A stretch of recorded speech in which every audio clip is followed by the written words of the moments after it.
There we go. You guys had just killed this slumbering dire bear who was just trying to escape, but are now That's what safely it wants us to think. Well, I mean, you did have the motivation that you knew, it was bleeding pretty profusely, and had it gotten over the rocks, that would have been a pretty bright red trail that would lead straight to the cave that you're in. So, it would have certainly been visible from above, as you guys could expect that to be a threat. But you are now safely in a small cave about 2/3 of the way up Sear Top. The cave is too small for a treehouse. The dead dire bear is just outside the mouth of the cave. You guys had made a small fire while you were discussing what to do, and that was where we left off. So let me go ahead and this is small. I don't think we'll need to worry about preloading here. Let me jump over to that. Okay, I'm gonna start taking the bear apart. Do we bring the bear in, or should we try to take it further away? I feel like, how is this cave big enough to have a bear to the side? I know it's going to smell bad, but we could, Well, you look in. Yeah, you look in, and there definitely would not be room for the bear inside as well. There's barely enough room for all of you. That was not an actual, not an intentional fun. Let's see here. How far away could I get it if I just turned it into an animated object? Lasts for 1 minute. Keep that in mind. That the blood will get thought everywhere? that was what. Yeah, I thought that was your guys' reasoning for not letting it climb over the rocks to get away from the cave. Because if you do How about move we just it, cover it? Let's just cover it. Let's just cover it in snow. Can anyone move snow around? Joe kind of looks in your direction and kind of shrugs and very carefully nods. I'm not gonna be much help with a shovel if it's. Oh, we could do a circle of return, and he could just fucking show up at the other place. I don't think Ozzy would appreciate that. It'd be pretty funny though. You guys deal with this. You just hit us up and be like, "What is this?" And I was be like, "I don't know what you're talking about." Someone must have some wires crossed and put the wrong symbol on there. It's free food. No, that wouldn't be bad. They don't have to bring in supplies. They could just have a bear. Fox, you're gonna start butchering. Yeah, because we're gonna use the fur. I'm gonna take the claws in case they're useful, but I'm definitely gonna grab the fur to try and make either some blankets or something warm because of the weather. Sure. I mean, you won't have enough heat really to tan them where you guys are at. It is way too cold to tan them cleanly, but you can probably, if you spend a few hours doing it, it's only about 7 p.m. by the way, guys. So it's 7 p.m. on Sunday. Sunday night. So I wanted to remind you of that before we switched over, but that's okay. You don't necessarily need the calendar for that. We have 2 or 3 days left. You have till Thames Day, so you have three full days. Yeah. Before you have to be there. But all right, Fox, give me a medicine check with advantage.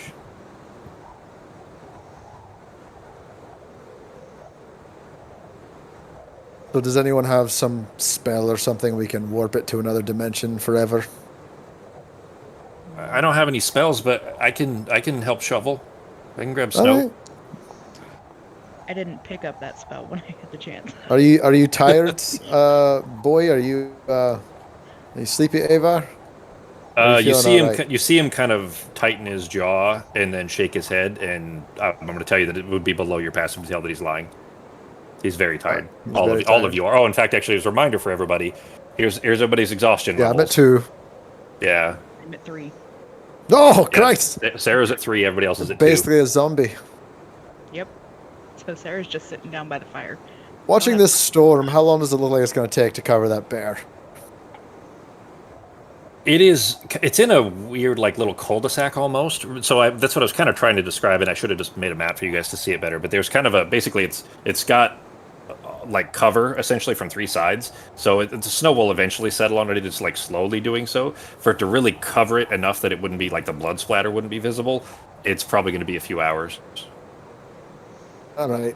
But with some help, though. I mean, in Avar, he is tired, but he's not unwilling to help. He'll still do it. All right, well, let's make a fire, and maybe we could take turns trying to cover that bear in snow. We can just All right, well, let's just make sure no one is out there for more than a few minutes at a time, so we don't get any more exhausted from this bitter cold. Okay. Avar will go out with Norok then, at least to get started. For first shift, it won't take long. You don't need to cover it in 10 inches of snow. It's just a little bit will be enough to cover the blood and everything. So it probably won't take very long. But Arteme, the bear is already starting to freeze into the rock, and it fell kind of face first basically as it was trying to clamber up over the rocks. I think Norok had slashed in through its one of its back legs to finally kill it. And it's already like freezing in place. You guys are well within the radius of this like deep unnatural cold, and the ice is building very fast. So it's not just the snow, but the actual ice of it being stuck to the rocks. So cutting away bits of it, you're able to get through a lot of it. By the time you get down to trying to take the paws, for example, with the claws attached, when you go to pull them away, the half of the fur that was touching the ice stays where it was, and you end up just tearing it away with the muscle still visible, which is meat. So you still get a lot of it, and you do have the claws themselves. But as far as a lot of the fur is not going to be retrievable, you'd end up tearing holes in it if you tried to pull it off with the ice. You think? Okay. So I'll just take what I could get and make whatever I can with it. Okay. Then go ahead and put in your inventory there. You got all 4 claws as far as the claws themselves, all 4 paws worth of claws. There's way more than enough meat. Like you probably wouldn't be able to even carry all the meat that you have. I'm gonna cook most of it. Well, why do you have it in a tiny window, Sako? Maximize the window. Oh, wait, is that your pop-out window? I'm not sure what I'm even seeing there. Yeah, regardless of the size, the pop-out kills. And it's not paused either. That's weird. It does hurt my soul that even as IT people, this sometimes throws us for a loop. Yeah, it's goofy. That's a little weird. That's on top of your pop-out window, is what you're saying? Yeah, like for instance, right now my pop-out window has a mini Shoke, a mini Avar. It's pretty much the same thing that's on the main screen. Yeah. And it's all bundled together, and I don't see my character sheet. Yeah, that is so you can tell actually by looking. See how you still have your sidebar and everything. The pop-out add-on is creating an entire like replicated version of the whole thing, not just your character sheet. So it's a problem with the pop-out add-on. Most likely, so I'll have to look for an update. But it sounds like pop-out probably won't work for you. Is anybody else using pop-out? Not yet. I'm fucking gonna. So, yeah, I'm guessing it'll probably do the same thing. Becky, did you say yes? No. Okay. My pop-out. Yeah, it may not be working great right now. Looks fine. I mean, it's big, but it looks fine. And can I change the size of it? You could try. Yeah, I can change the size. Okay. You could try loading in a different browser is about as best I could suggest for now, or close pop-out and reopen it and see if it's any different. But at least what it's showing there is it's trying to load the entire Foundry window a second time, which would really just be a hit to performance anyways. So it didn't look like it'd be functional for you there. But I can help you troubleshoot it afterwards. But did it work after you closed it? I relaunched. I see what it's doing. And now it's again, same thing. It's loading it. It's loading the main window and the background of it. I get it. Yeah, it's not. Doing Like, it for me it's too. actually okay. Yeah, here I'll put it in the Embers chat so everybody can. Oh, that's not what I intended to copy, but copy image. There we go.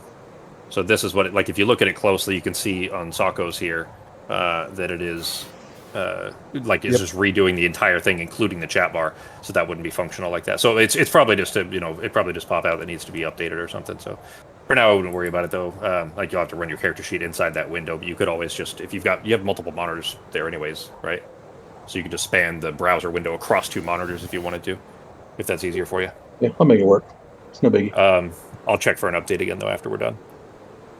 So, anyways, though, you're able to recover more meat than you can, than you would really be able to use anyways, Fox. So as much meat as you want there. It was a big 800-pound bear. And as much bones and skins and about half of the fur. Okay. After Avar and Norok finish covering the remains, after Arteme finishes and they cover the remains there in snow, they come back in. Shoke is still unable to speak, obviously, but he kind of tries to get everybody's attention a little bit, kind of waving a little bit. And then he kind of like holds his palms upwards and shrugs. It kind of points up towards where the peak of the mountain is in the direction that you guys are heading, and then shrugs a little bit. And since nobody responds, he grabs the paper and quill that I think either Arteme or Pogo had given him. I forget. I think I gave it to him.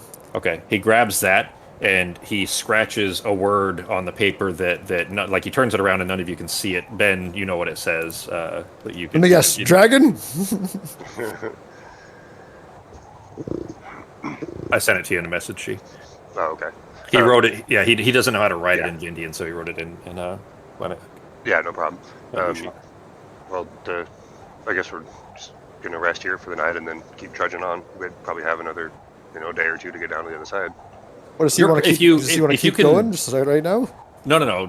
So if you make it, what the plan was. All right. We're gonna eat bear.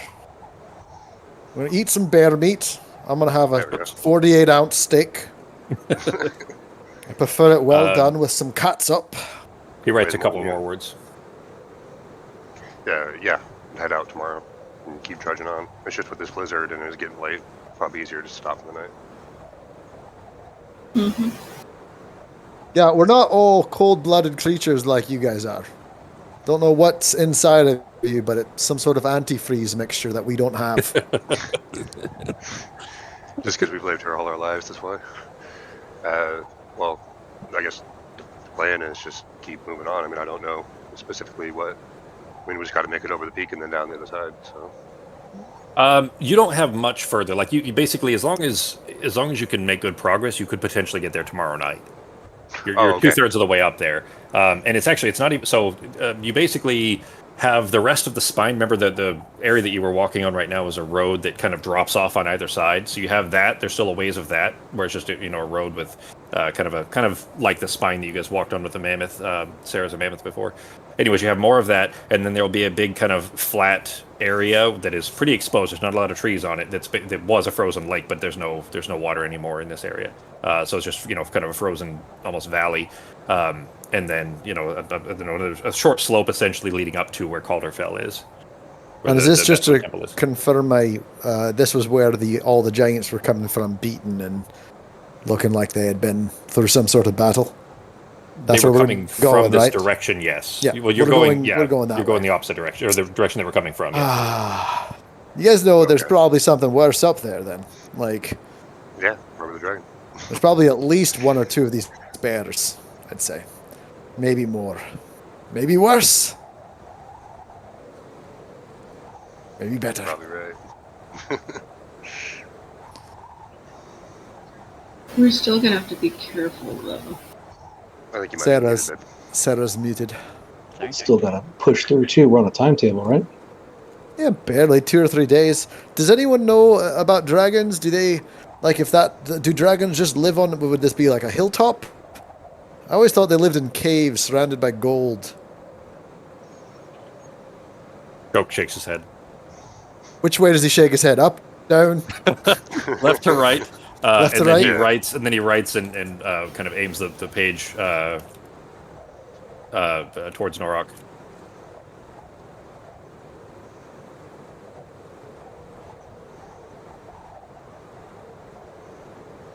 Well, don't leave us in suspense, Norok. Norok is he's a slow reader. It just takes him a while. just sound it out. Shok was saying that it's the only kind of dragon that we've ever seen in our part of the world. So it's the only kind that we know, and we don't even know exactly where he lives. No, I don't think anybody's ever seen his nest before exactly. He nods. Okay, so Norok says that. All right. So real quick, how important is getting these bones to this place? And is there another way to get there? Is this pretty much it? We've already made it far. Yeah. And we've been avoiding the dragon. If the only way to get to it is, dying at the hands of a dragon where it just defeated an army of giants. You see Avar's jaw clenching. And he's kind of twisting his fists up. Don't worry. I don't have an excuse. It's not worth everybody else dying, but short of something like that, this is very important. So yeah, thank you all, by the way, for coming. I mean, through all this trouble. Do you have my bird who could maybe act as some sort of? He's outside, decoy so he can't again. hear me. Yeah, I mean, Pietro 4.0. Just use him as a kamikaze. Did I give him a name yet? Resummon him. No, he He died did. with the giants. The giants Did you tried to kill Yeah, him. but did you? I remember you did it, but I think you did it right when you got in the cave. So it would have been. It would have been Oh, okay, while gotcha. Arteme and it would have been while Arteme, Norak, and Avar were I gotta outside. give him a new name. Okay. Now, I have 2 questions. First one, do we know if the blizzard is going to be like all day tomorrow?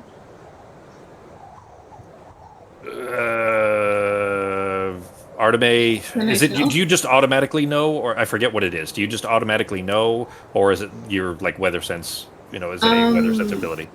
It was a bit of the weather sensibility and just being outside a lot, I think, is. Well, the way you it actually is. you have something. I just don't remember if it's an active ability or if you just passively know.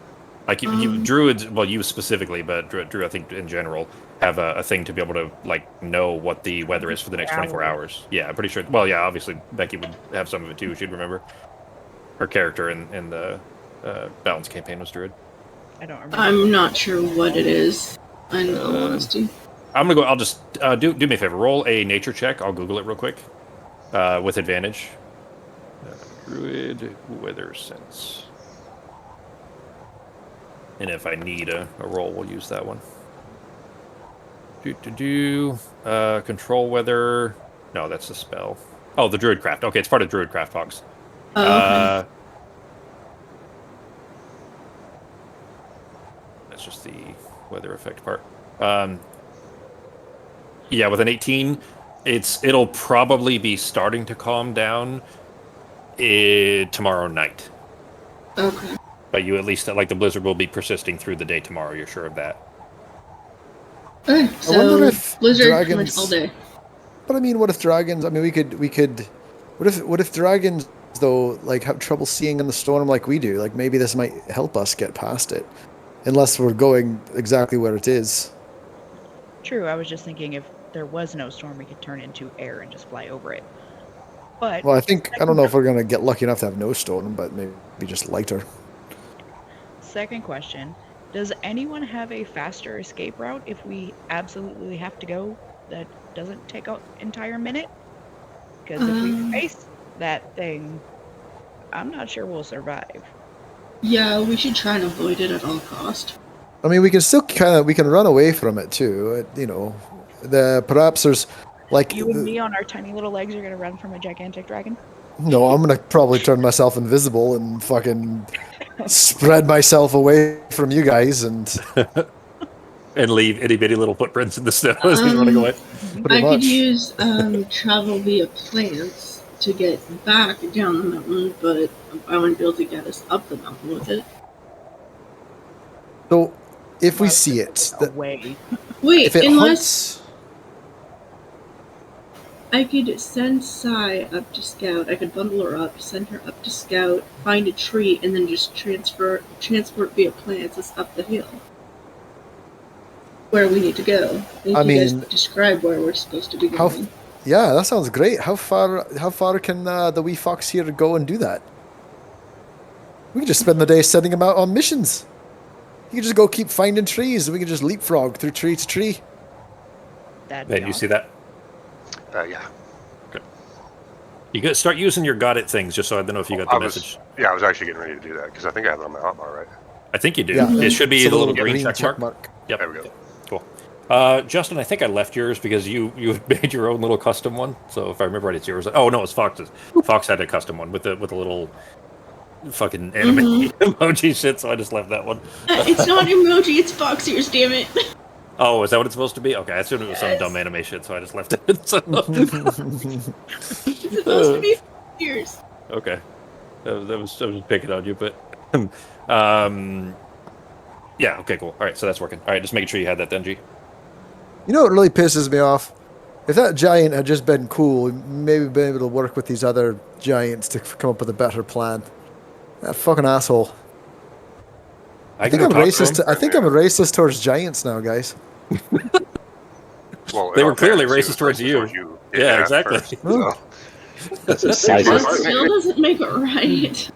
It's just yeah, we're just gonna go round and round. It'll never be solved. I think racism cancels each other out, right? So like, if one's really racist with another, oh come on, Well, it's got to only right. make sense. Yeah, there you go. Two wrongs make a right. In this case, That's just basic math.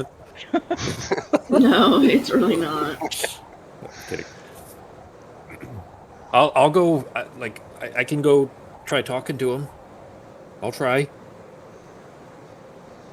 We already tried talking, No. buddy. Didn't want to listen. But you guys are talking like you're not going to help me kill him, and I don't know if I can kill him by myself. We're not prepared to kill him now. Right now, we're trying to put someone to rest. We could come back later when we're more prepared to be able to try. Because if we try now, we'd all die. Literally.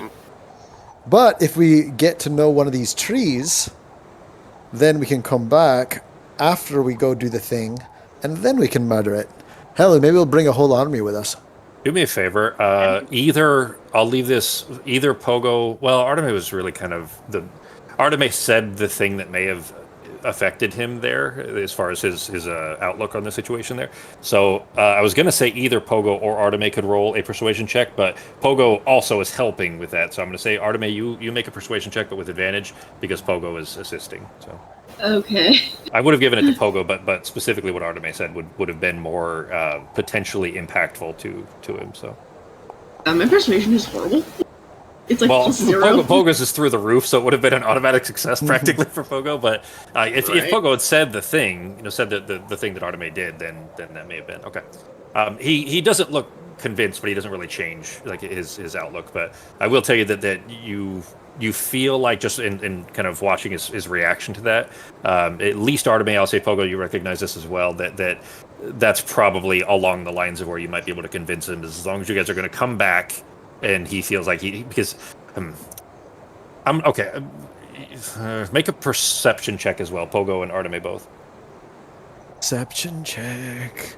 Totally not my best thing. It probably should be insight actually, but we'll just use the D20. That's fine. Ooh, Fox minus is D6 on a tear of bad rolls already. Shit, all bad rolls. It seems like there's probably some leeway there. You can't necessarily pick up why, but you seem like you probably could do some convincing there where he won't go running off or something.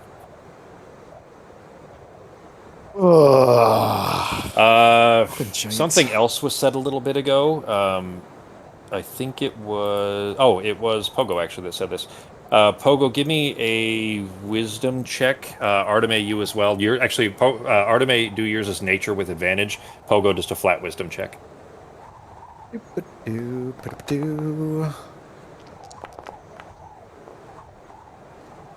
Nobody's rolling good tonight. We're very tired. Yeah, that's fair. Oh, you know what? You are. Yeah, you do have your minus D6 modifiers on all this too, so no wonder. That is much better that it's all there, so everybody doesn't have to remember to fucking roll it and subtract. Shit. Neither be rolled high enough, so that's kind of a nothing there. Never mind. Yep. So I say, after you spend some time after we relax by this fire, I think we should probably try to send out some scouts, either PT Pablo out there or Little Fox, and we see what we're running into. And I mean, we can always we can become all invisible, and even if we're turned into giant creatures, we can make ourselves invisible, and we'll leave footprints, but if it sleeps during the day and hunts during the night, I mean, maybe we'll. Well, I could make us not leave footprints, but So we could do it. We could still. So how far up the mountain do we still have to go? Is the question. We're about 3/4 of a day. Isn't that what you said, Holmes? And it's if it was clear, yeah. If basically if you could make good time, you should be able to make it in one more day, like tomorrow night. Okay, so about a day. Yeah. Yep.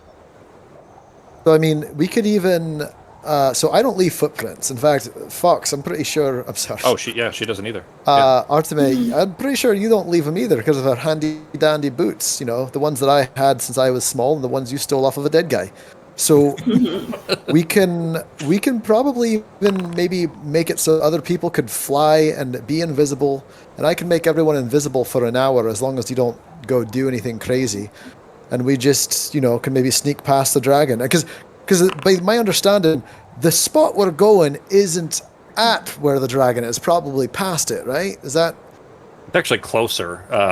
You don't necessarily know that, but basically the peak, which you guys assume is where he's actually camping, or where where he was Based holed off up. where people are coming.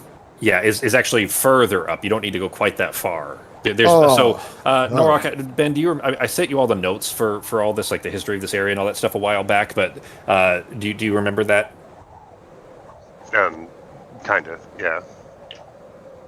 All right. Well, what it breaks down to essentially is that there's a temple that was built on top of by some humans that were in this area that kind of forced the Yogg out, and they built a temple on top of the Yogg like burial grounds, their holy burial grounds, and that's where you guys need to get.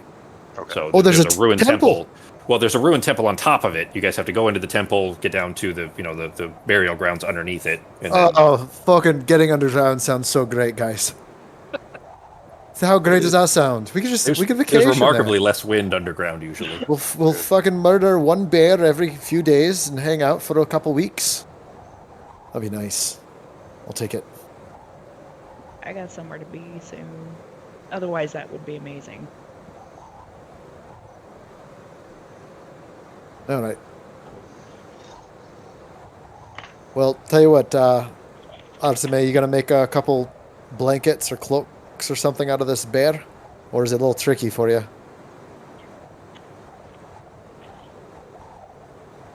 Well, I'm gonna go to bed. If you find anything warmer, you can try to throw it on top of me. I'm just gonna curl up by the fire like a tiny little mouse. You big guys trying to crush me to death while you're walking around. Because I still have like a month, right? It is the end of October. You still have like 2 months. You still have a while, yeah. So we Harvest have October. about a day's travel with clear weather, which means it'd be what, about 2 days to 2.5 days with the storm? If you guys are moving at half speed, yeah, it's going to take longer because you guys are at all above the level of exhaustion where you're going to be at half speed. So that would slow things down. Basically, even with the blizzard, if you could move and make decent pace, you could make it there tomorrow night. Okay. But if you Are there still any have to slow down trees for up it, so. around? Yeah, there's less, now that you're getting further up. But you guys, there's still plenty of trees around you right now where you're at. No, but up the hill where we have to go, is there any trees? Much fewer. Still Much some, but far fewer. fewer. Yeah. Okay. Is there a tree close enough to the destination to where I could either send Sai, use her senses to scout it, or go myself in animal form, pick a tree, and then be able to use transport via plants to get everybody there? The limit still being how far you'd be able to travel in, however long you did that. Like if you're just out as a bear or whatever, and you just go running up the mountain as fast as you can. Yeah, you still could totally do that. Yeah, that seems like a viable plan that you could potentially pull off. Yeah, there's still risks involved, of course, but Yeah. Well, wait, because you can see through Sai's eyes, right? So Yes. as long as you see the tree, that's all you need. Yes. Sako, you should have a button on your hotbar. Just hit that. How big is Oh, I Sai? see what you're doing. Okay. She's not very big, actually. She's just like she's just a tiny twin tail. She's smaller than a desert fox. Okay, so Yeah, nothing would question, fuck with could that thing. Noctua pick her up and fly her up the mountain to a tree, like a decent sized tree? You may knock to like an itty bitty baby owl, though. Remember?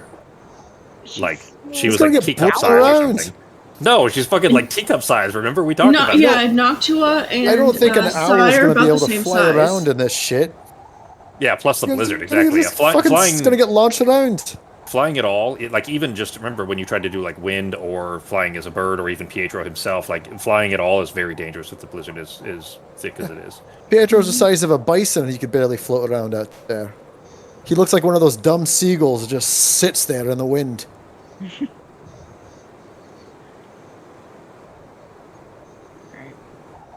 The hell's Nazim? What's what's not? I forgot his name for a second. What's Nazim doing right now? Where is he? He's being quiet and weird, other than normal. So you notice Nazim is counting on his fingers right now. Go ahead, Sako. Got the abacus out. So travel time, we have about a day to get there if we travel by day, right? hunting's out of the option or out of the question because dragon hunts at night. Is that correct? I think they hunt at night. Oh, That's go. when they would We've attack seen the it more village. at night and heard it at night more than during the day. So let's Oh. go with presumably yes, it's more active at night. DM question. How Mhm. long between when it came down the mountain and it hunted did it come back? Was it like a good hour or was it only like 5 or 10 minutes? You guys keep skirting around such a very important fact that nobody seems to be catching. I'm like dropping hints left and right here, trying to help out. It was pretty quick. So both times that you've seen him, I'll put it out this way: both times that you've seen him was at night. Actually, technically, you didn't specifically see him the second time because it was above the storm clouds. We You just heard saw him. exactly. You saw the result and heard him fly over. But both times you've seen him was in about the middle of the night, and it was about a 10 minutes distance, so 10 minutes of of total time between when he flew past and then turned around and flew back. So he was not in the vicinity for long at all.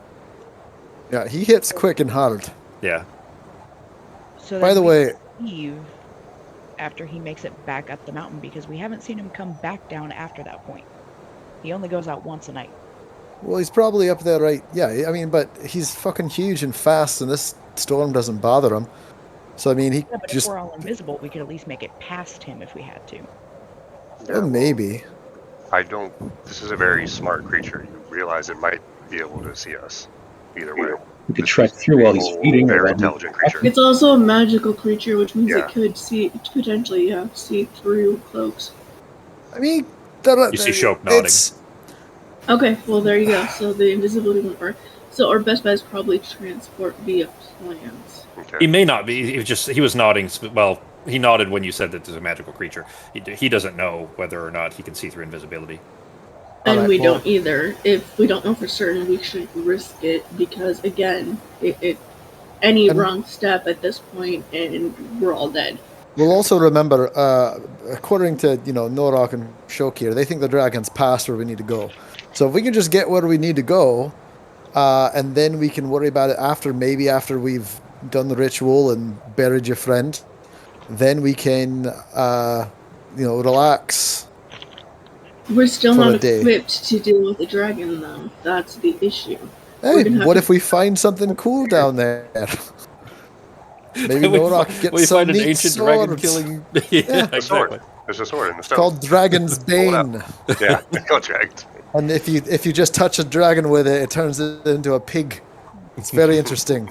I read Okay, about it so in the what book. we know is some of the creatures here were ice creatures and fire. They were weak to fire, so we Oh. could maybe guess that the dragon will also be weak to fire attacks, but that's still not a guarantee.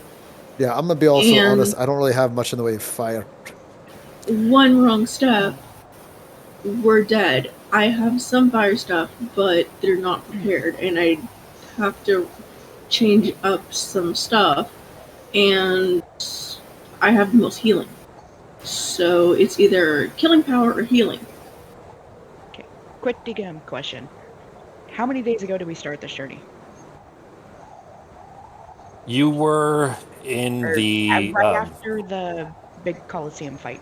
When was that? okay, so that was the Zenithal Fray, and that was Moonday night, and it is a week later. It's your Sunday night right now, leading into the next Moonday. Okay, so a week later. When did we get to Avar's village?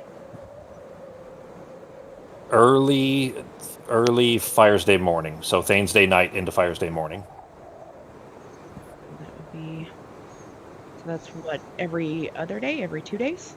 No, that was Monday. What you're trying to ask then, I assume, is the times that you've seen him. It was early AM on Monday, early AM on Thane's Day.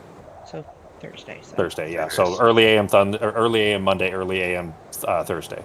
Yeah. so roughly every 3 It's funny. days. I've literally all of a sudden have to translate back from my made up days. Having to think like yeah, Thane's Day. Duh, you guys know what Thane's Day is. And he just hit the giant village yesterday, we're assuming? Could've- Or early this morning? Yeah, you don't know. I mean, the whole column of them was marching pretty slow, It may have taken them longer. They may have, you don't know. Basically, you don't have any way to know. You don't know specifically that even happened. You just saw the results of it that you kind of intuited is probably the case. So as far as mapping out when it happened, you don't know. So it seems we've got at least 3 days in between when he shows up, roughly. Also, I mean, maybe. Real quick too, I'm gonna go to bed, but if someone could, maybe put one of those bear feathers up to block the light from getting out of the cave after the bear's covered with snow, etc. I'm worried about that because I feel like there's nothing around here. It's just gonna see some tiny little light speck and come investigate it. How close to the entrance of the cave can I sleep without being too cold?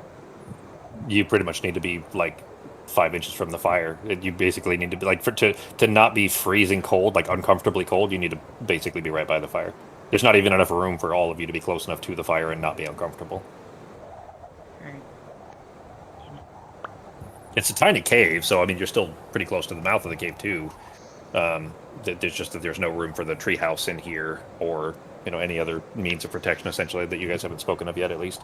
Okay, then I'm gonna have Noctua just kind of like perch on my shoulder while I'm sleeping, and let me know if she hears the dragon while I'm sleeping. Okay. I'm gonna keep first watch and then wake somebody up for the next watch, so we're not surprised like with the giant. Okay. So who's taking second watch? I'll do it. Okay. I can take watch if you need me to. Choke nods with Norok. Okay, so I'll take first watch, and then I'll put Norok and Shoke on second, and then Nassim will be on third watch. Okay. You'd still need one more, presumably. I can be fourth watch. Unless you're going to do 4. You could do 4 hours if you wanted to, Fox. Technically. Yeah, that's what I was gonna do, is 4 hours of watch, and then wake other people up. Okay. PT Pablo's just out. Is that his official new name? PT Pablo is his new name. Okay. He also goes by Pablo's- PP for short. Okay. Aw. Let me update the actor. Oh, I already did. Did you?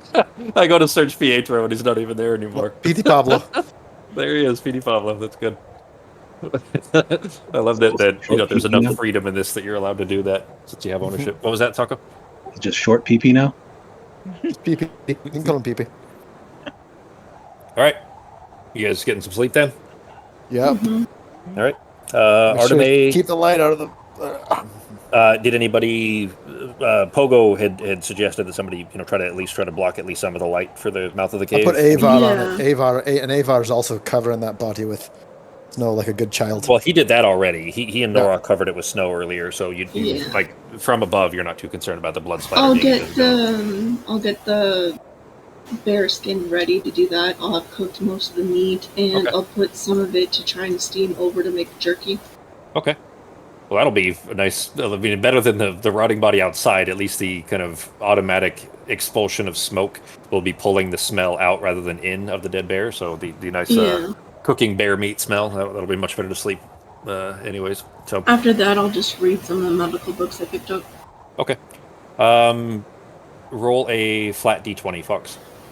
No modifiers or anything. Just roll a d20.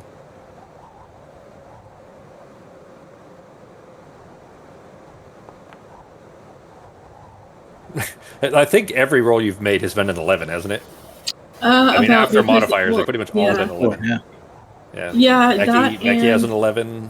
Pogo got an 11. Pogo got a 12 right before that. Another 11 from Fox. the -6 has also been affecting it. So with that, After modifiers. Yeah, it's pretty much been 11 throughout the. The kind of early part of the night, because it was only at this point about probably 9 p.m., but everybody's just so exhausted that everybody's able to kind of collapse into sleep pretty easily. Who has the most exhaustion level? Sarah had 3 before everybody went to sleep. Oh, can you want to fucking eat up those spell slots before we crash? I'm gonna use them. I'm gonna use Greater Restoration on her at 6th level. Okay. All right. That'll drop you to 2 then, Sarah. Yay. That puts everybody at 2, which will, if everybody gets a full rest, that'll put everybody to 1 in the morning. Yeah, that's why I thought I'd do that. Okay. Especially before I rest. Okay. All right. the night goes. Again, it was pretty early. You know, when everybody went to conk out.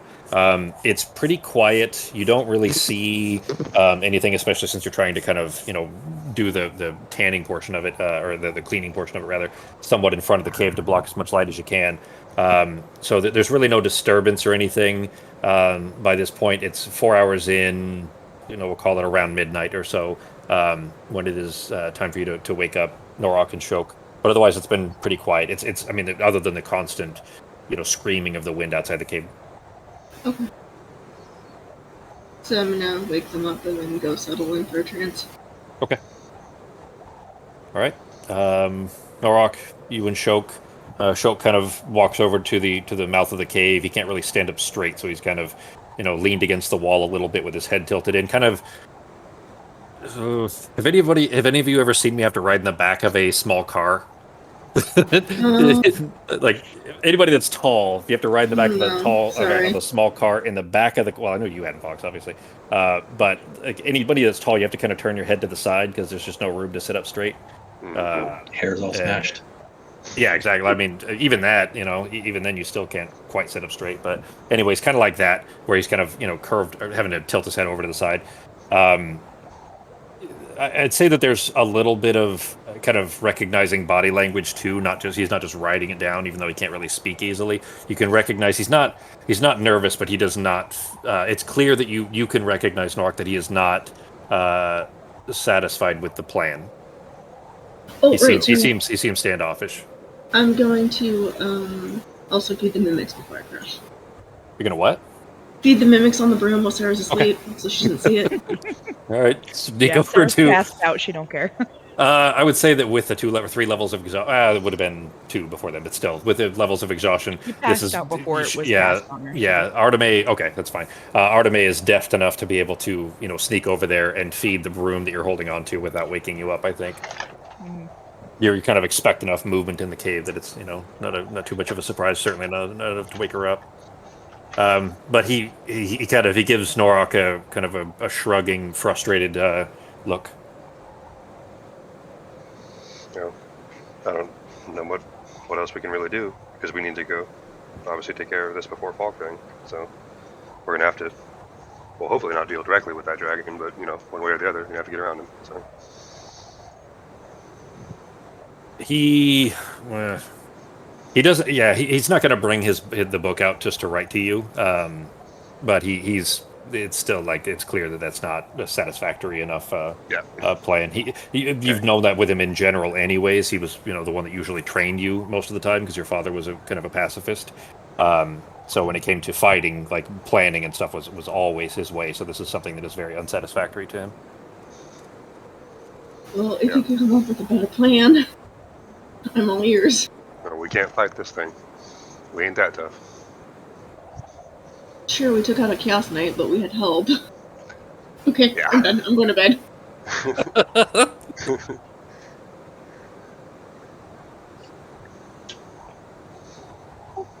He does write out just very he only writes out 2 words, and that's essentially what it translates to. A very rough way of saying it because he's clearly angry and frustrated and doesn't want to say it out loud, or can't say it out loud rather. Okay. Then what? Do we even know which path he's going to be on? Is that where we can avoid him when he's moving? He only writes the days in there that he writes down. Yeah. He only writes those, but you intuit that that's what he means that he writes down. Yeah, he's going to be going out for a feeding. He means, I'm assuming. Yep. But we never know exactly which path he's going to take, though. Did he take the same path in the 2 days that we were here? He shakes his head. Okay. Then we're going to have to take a chance. It's either that or not. It's either that or shot. Not get oboe buried, One way or the other, we got to do something. So he does write this whole thing out this time. He after he writes and we're that, gonna have to try to hide, I guess. Yeah. After he writes that, he points over at Avar, who is sleeping, and shakes his head. Yeah, I know. Not the best thing, but couldn't really leave him alone either. He kind of casts the one eye. Remember, he only has one. He casts it down, and just stops, communicating in that way, and just kind of looks out the cave. Give me a flat d20.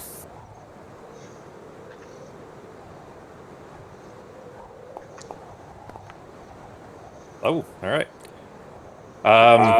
While standing there with him in the mouth of the cave, kind of, there's not really room for both of you, so you're kind of, nearer to the fire. He doesn't seem to need quite so much heat now that he's basically dead, or, re-deaded. So you're a little bit further inside, but looking out the mouth of the cave, same direction he is, you're kind of just seeing rocks and wind and snow above it. There isn't, much of a view, but, kind of killing time. Staring in that direction, give me a perception check with disadvantage. Okay.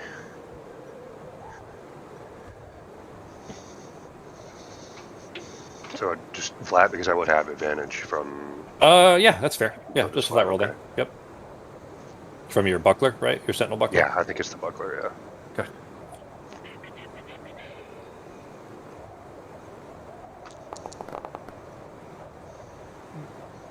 Yeah.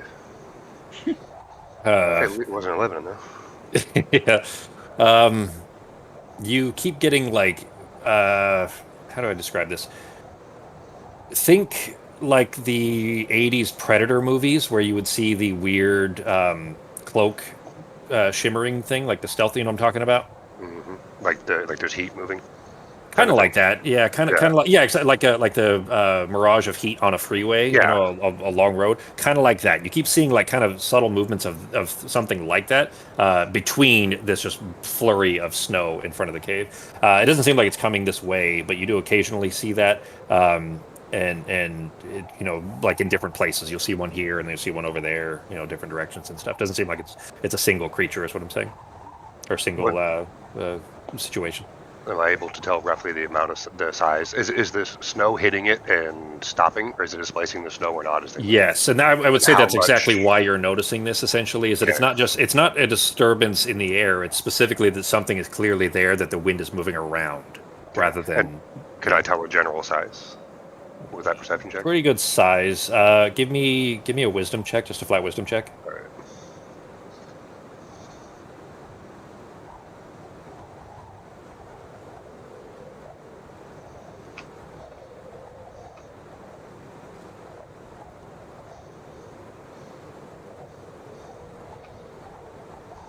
You looking for it? Yeah, sorry. Took me a second. Was like, okay. There we go. Probably 7.5, maybe 8 feet. Okay. But you're seeing it above the ground too, so it's hard to tell. It's just basically far enough away that it would be hard to gauge. But if you had to estimate, you'd probably say 7 to 8 feet. Okay. Other than that, though, your shift on watch seems to go pretty uneventful. All right. Joke goes back in, kind of sets his back against the wall, tilts his head down. You can tell he's not sleeping, but he just kind of leans against the wall to rest. Who are you waking up? Last watch was going to be Nazim, right? Next Yeah, I think it was third. Yeah. Okay. And then when I wake Nazim up, I'm going to let him know. Hey, I saw some things moving out there, dude. Visible things, but it was moving. The wind was hitting it. I could see that something was there. There was more than one of them. They were not super close, but keep your eye out. Yeah, should be fine. Gotcha. All right. Then Norok settling back into sleep. Nazim, you wake up and are here for your watch for another 2 hours or so. At this point, it's still pitch black outside because it would be about 2 a.m. or so. So still, middle of the night for sure, freezing, bitter cold. Even getting away from the fire is uncomfortable, but you do know, it is your turn to do watch. So what are you doing? Having been told this, I'm just going to kind of take a look and see at that shimmering thing that he was talking about earlier. Okay. And see if I can sense anything arcanic or anything like that, any magical cloaking of some sorts. What he described was pretty far away, and you don't necessarily see them at first, but over time, as you're watching out there, you do occasionally notice what he described. I would say that unless you were actively looking for it, otherwise you wouldn't have even known. But because he had pointed out what to look for, gave you a little bit of an advantage there, and it would be below passive to eventually notice one. Give me a perception check with advantage.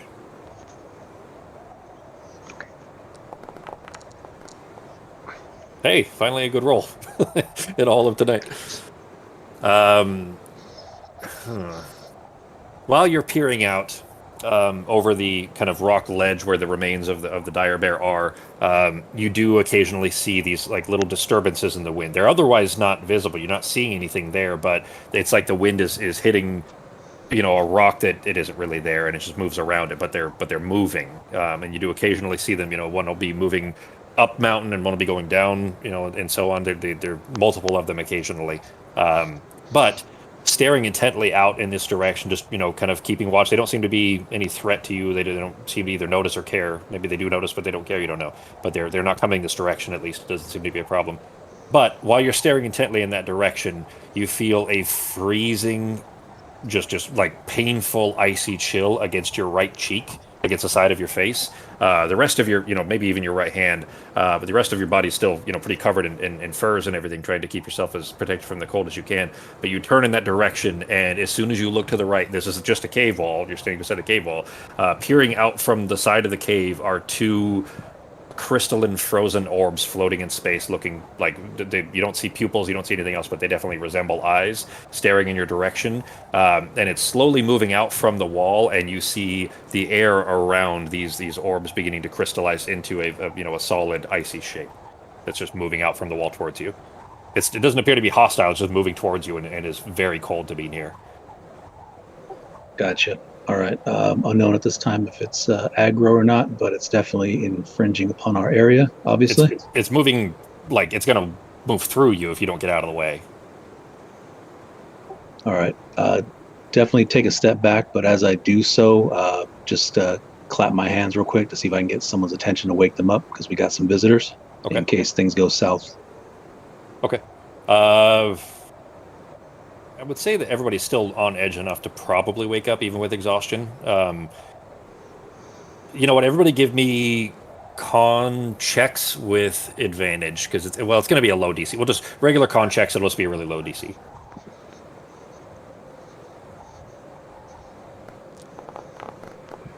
You step backwards, Nazim, with your back towards the fire. You see that this shape beginning to form. It looks very much like the elementals that had come out of the cave when the giant was there in the other cave in the night previous. Norok, you easily wake up. Arteme, you're still tranced with that roll. Everybody except for Arteme snaps, awake enough to look up and see Nazim backing away from this very large, like freezing form that is stepping out from the rock wall, like literally out of the wall. The orbs kind of were facing. They were parallel and facing to the left, but it does kind of slowly turn and look in the direction of Nazim. There's no head shape. There's basically just these two orbs that, if they were eyes, would be now facing Nazim. And it kind of just stands in the doorway of the cave, like he's unwilling to move any closer. Oh, what the hell is that? What are you doing with this thing, Nazim? The fire's starting to die down. The fire's starting to die down from the emanating cold. Do we not have any more logs? Are we out of logs? Looks like we got some company. We got to make a quick decision here. Friend or foe? Does it talk? If I just reach out my hand and just communicate normally, is there anything that comes back? Or normally for Nazim, or normally for other people? What does reaching a hand out for Nazim look like? Hold on. Here, I'm going to just communicate with the power of dance. And I'm going to do a very non-threatening dance in front of it to show that we are not a threat to it. The vague, like it's not even a head shape, it's just these floating eyes kind of tilt in the direction of the little dancing halfling that's still like half covered in furs, unwilling to, shirk off all of the fur, especially when the cave is getting colder. The fire's continuing to get dimmer and dimmer. It's going to go out soon. Well, I mean, fuck. Norok, you're awake too. Cast comprehend language and just try to talk to it. Okay. Just like, well, if she's doing that, I'm putting some fire on the. I'm putting some logs on the fire. You're gonna stop your dancing and try to stoke the fire. If my dancing doesn't seem like it's getting through to its icy he form. tilted in your direction and then didn't seem to otherwise affect him. So was he trying to walk through the cave? Accurate. He stopped. He was walking through the rock and then was about to pass. It seemed. Shit, you know what? Never mind. No, Nazim's the only one that knows that, and he hasn't said it. So Yeah, okay. yeah. So as far as what you were when you were awakened, he was already turning towards the group. Standing right there. But he's just stopped there. He's not moving except for like where the eyes are. The eyes kind of are floating in this shape, this kind of frozen shape. Yeah, I just started backing up and just started clapping to make some noise to wake you guys up. But, what are you trying to say, Sarah? Yeah, so yeah, with the Zine having woken you then. Just, can you talk?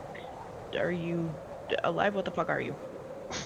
She's tired and grumpy at this point. The eyes snap in your direction.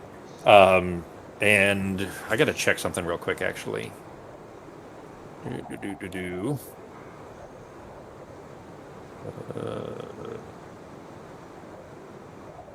If I can type.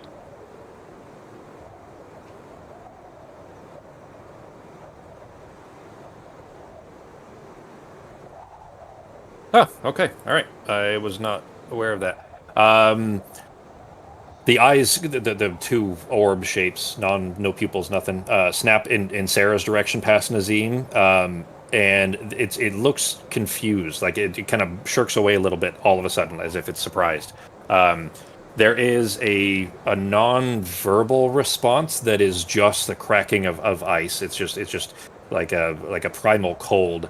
But with the spell active, you recognize Sarah. You recognize its response is. I should probably put that on the other. Yeah, this will work for now.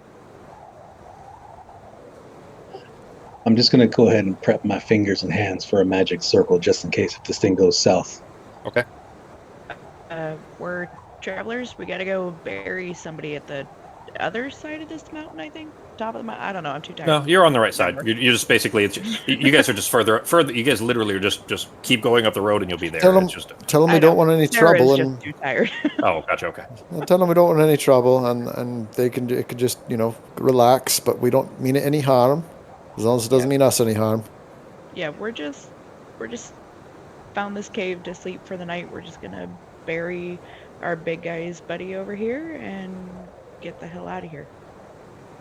So just one night.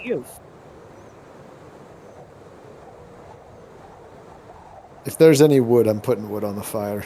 Because my assumption would be that that's what's keeping it out of the cave.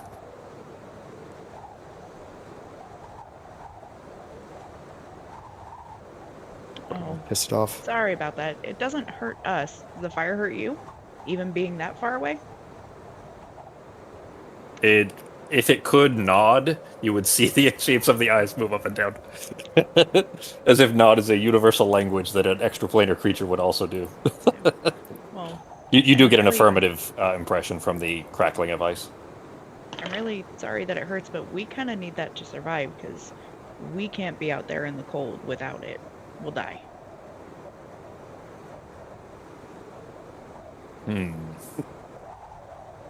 It slowly turns back in the direction that it had been heading, to Nazim's left essentially, and starts to move through the other wall. So he's leaving? Yep, seems like he's going through the wall. Do you guys have anything to ask him before he leaves? Because apparently he's gonna go. Ask him what? Okay, bye. Be careful of the dragon. No further response. Yep. I'm going back to bed, guys. Bye. Someone make sure whoever's up, can you make sure the fire stays lit? Yeah, the fire is really low. Like Pogo, it would have gone out completely if Pogo hadn't have stoked it, by the way, and that could have been very bad. So Pogo stoking the fire, you seem like hit was it with a firebolt. Okay. Yeah, now that the aura of cold is no longer in the cave, it is kind of springing back to life pretty rapidly too, with a little bit of stoking and a little bit of added firewood and everything. Sorry for the false alarm, everyone. It was just an ice elemental. It's Sunday. It really depended on how you handled it. It may not have been a false alarm. So These caves suck. I don't like them. I never thought I'd be excited to get underground to some cemetery. Better safe. Yeah, why do you, Norok, Shok, why do you guys even live here? Which Like, usually why? that's- I mean, I feel it's like. cold on the mountain, but not like this, though. This is unnatural because of the dragon. Oh, You yeah, are, by the but way, Ben. You are like 3 hours from Whitehaller. If you were to like go home, like you know that your people aren't there, so and it was kind of pretty badly destroyed, as Shokin just told you before his head was torn off. Yeah. But you're basically home almost. You're just like this is a regular hunting grounds area by now. Yeah, so this is it's I mean cold, but not like this though. I mean it's even you guys wouldn't be nearly this cold if under normal circumstances. So all right. Well, I'm going back to bed. Probably all go back to sleep now. Let's keep that fire going if we can. Yeah, I'll double stoke the fires just in case. All right. I'm gonna lose a goddamn toe on this mountain. I'm sure of it. We'll start sure making someone frostbite can rolls here regrow soon. Yeah. All right, then Nazim, the rest of your watch goes certainly uneventful compared to that. Anyways, you do still see occasionally the kind of moving things out in the snow, but again, they don't seem to be interested or concerned. Did Aviar wake up? He did. Yeah, he woke up, but he was just yawning like uncontrollably. Could I kind of Like he had his. What's that? Before he goes back to bed, could I just kind of wave my finger and pull him aside real quick? He gets up. So when the thing was in the doorway there, he had drawn his bow and his arm was shaking, like he was too tired to really hold it drawn. So he kind of sets it down, pulls the string back off, and pulls up his fur blanket that Arteme had made for him, and kind of just carries it over his shoulders like a cape, and walks over. Yeah. Let me. Are you going to tell me about the bird? I'll stay up if you're going to tell me about the bird that did the thing, and he growls at his face. There's time I for won't that. tell nobody. I won't tell nobody. I promise. What I'm going to do is point outside and kind of describe to him to look by, this rock or this tree. Have you ever seen anything like that out here before? And just kind of show him the shimmer out there. He squints. It's clear that he's tired. He kind of squints, and then he kind of reaches up and rubs his eyes, and then he squints some more. I don't think so. Is it just wind? What is it? You do see kind of what I'm saying, though, right? Yeah, I see it. It's like it's hitting a tree or something that's not there. Have you ever heard stories from your parents or from neighbors or from people about things like this in this area? I don't have parents, but not from. No, I haven't heard no stories. All right, that sounds good. Go back to sleep before a bird gets your face. His eyes get a little scared, and then he realizes you're just fucking with him, and then he goes and lays back down. Do anything else with the rest of your watch? I've checked for Arcana. I've checked for any type of magical interference from them. I didn't pull anything, correct? They're too far away to really get any semblance of that. They're not anywhere near. Like they're moving around. They're not in one path or anything. But you would need a closer inspection really to be able to get an Arcana check. All right, and I've determined that they're not moving in random patterns. They're actually moving back and forth towards one specific area. No, it is pretty random. Well, mostly up mountain or down mountain, but not in a set route, like not following the road, for example. Yeah, like a trail of ants. Yeah, exactly. It's not that. They're not a trail of ants moving back and forth on the same path or anything. Great. We got some freaking Death Stranding out here on this mountain. All right. I didn't play that, but I remember you telling me about it, but I don't remember specifically what that would refer to. But, so yeah, the rest of your watch, though, goes uneventfully. You do anything else, or you just waking everybody up in the morning? Just getting everyone prepped in the morning when the time is right. All right. Then, because you guys went to sleep so early, someone let Nazim just keep watch on his own bothers Pogo, but he wasn't paying attention. Yeah. Well, Pogo was already asleep by then. Well, I guess depending on when the watch was decided. Yeah, but the watch concludes. It is still really early. Like the sun is not up. It's about 5 a.m. at this point. So, I mean, you guys can continue to rest if you'd like. It's up to you what you want to do. But, at least Nazim's watch ends around 5 a.m., which is the end of your long rest. So go ahead and play your long rest, everybody. And then adjust your exhaustion level, so everybody will be down to 1 now. Everybody remember how to do that without deleting it? Do not delete it. Don't hit the trash can.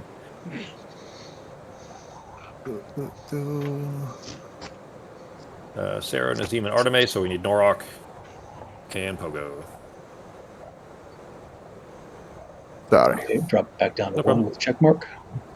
Yeah, so use the check mark, and that'll the X, not the trash can. Use the Yep. X to Got it. disable, and then go down to 1 and hit the check mark on the 1. Oh, didn't mean that.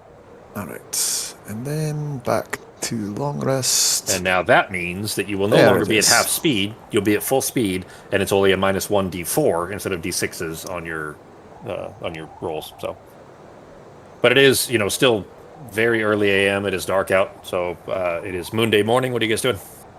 Oh, fuck. So what's the terrain for where we're headed?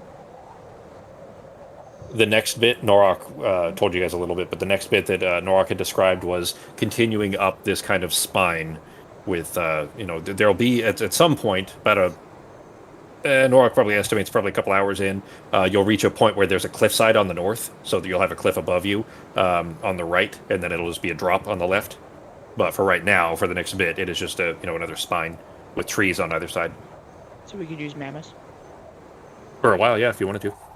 Once you I get to could the cliffside, probably- you probably wouldn't need them as much. You'll be getting at least some of the wind will be kind of buffeted against the cliff, so you'll have some protection there. I can probably make a mammoth invisible, I think. You make 2 mammoths invisible? I can do 2 mammoths once for an hour. Yeah, I can make 2 mammoths invisible. Alright. So I can't be a mammoth while I do this, though. But I can make 2 mammoths invisible. Alright, who else wants to be a mammoth? I think I had some pretty good luck with the mammoth last time. Okay. So me and Sako will be mammoths. Okay. I'm using my twin spell. All right. And then I'll go ahead and... Choke, we wanna do this? kind of, seeing what you guys are doing there, he kind of just stands up and shakes his boots a little bit before pulling them back on again. He's going to walk. Where do you want me? Where do you want me to like, do I get to ride on the mammoths again? Yeah, why don't you go ahead and climb? How about you, Nazim? You going to be riding on the mammoth, trying to stay a little more comfortable? Nazim is a mammoth. I am Oh, a Nazim mammoth. is a mammoth. All right. So I can. So if you want, Fair is fair. I can asked him a make. question, so he can. I can he make can all ride. 3 of us. I can make the 2 mammoths, and then me and Nazim invisible, and Arteme, if you want to be a mammoth, I can make. Or if you want to be invisible too, I can do that for you as well if you need it. I was just gonna ride on one of the mammoths for now, but I'll keep a few trees in mind in case we need to travel back quickly. Okay. The one near Alright, this cave and the big one near like the other cave we were at farther down the mountain. That's is fine. gonna be Yeah, the 2, that's fine. I'll say that you have those, memorized enough that you could return to them if you so needed. Yeah. All right. I'm just going to make the 2 mammoths. Invisible? Myself and let's see here. I think that's all I can do at 4th level. And double check. So Norok and Choke are walking. Everybody else is on mammoths. So Or is a mammoth. 1, 2, 3. Yeah. So just me and the 2 mammoths are invisible for an hour, but that at least lightens our footprint. Perhaps everyone else could try to be a little more conspicuous, less I'll go ahead and- conspicuous. I mean, I'll go ahead and tell you that the mammoths carrying the people, Arteme and Avar, for example, that are riding mammoths will not be invisible. Like it's they're creatures. but not, it's still not it's objects. still a few. It's much harder to. Oh, it's for spot. sure. And I'll go ahead and say too, just for the sake of kind of helping it a little bit too, is that the fur of the mammoth is invisible, and therefore, if Arteme, for example, if you put your hand under the fur and just kind of hide it basically, then your hand is no longer visible either. So you And can kind of me, hide I'm yourselves a just- little bit. Yeah, by so trying I'll to just obscure like yourselves. I'll curl up as much as I can into the fur. Okay. All right, Norok, you're walking then. Yeah. Okay. All right, then everybody hopping on as best they can, trying to stay bundled and as isolated from the cold as you can. The freezing is absolutely unbearable here. It is to the point where, like, even the moment that you step out, except for the mammoths even are still cold. They just don't have chattering teeth. Norok, even yours, like your where everybody else may have disadvantage, you would have a flat roll still, but it's still going to be a very high DC when you get to this. As you guys are making your way up the slope here, getting closer and closer to the nexus of where the storm is coming from, you are quickly approaching, thankfully, the cliffside where some of the wind will no longer be pelting you directly. But along this spine, this whole trek of an hour and a half or so through this blizzard is just an awful trudge.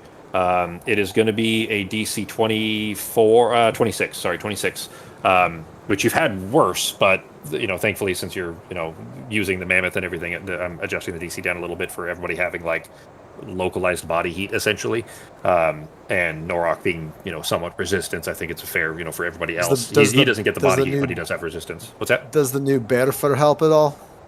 I'm saying kind of factoring all that in. You already had kind of as much as you can, but that bear fur is like goat fur on top. Exactly. Yeah, you guys are like, but by then, if Fogo's trying to carry any additional, like he's going to be flat on the ground. Like you're not going to be able to walk like at all if you're just buried under that much weight. Well, I'm not walking. I'm on top of one of the things. Yeah, I just mean like you're going to be suffocating yourself, of that much weight of fur. But I mean, you're doing like a better job. Like you had a 28. You guys had a 28 DC on a previous one, and that was much further down the mountain. So flat rolls for everybody. DC 26. I'm gonna go ahead and give everyone some inspiration as we're walking through the cold. I'm gonna give the two advantage for the mammoths and Arteme. I'm gonna give all three of them Bardic inspiration by telling them just think about nice warm sunrises and on the beach drinking like a margarita, just relaxing, or a nice hot chocolate like a warm in front of the margarita, fire. right? Like a warm margarita. Just think of the warmth around you.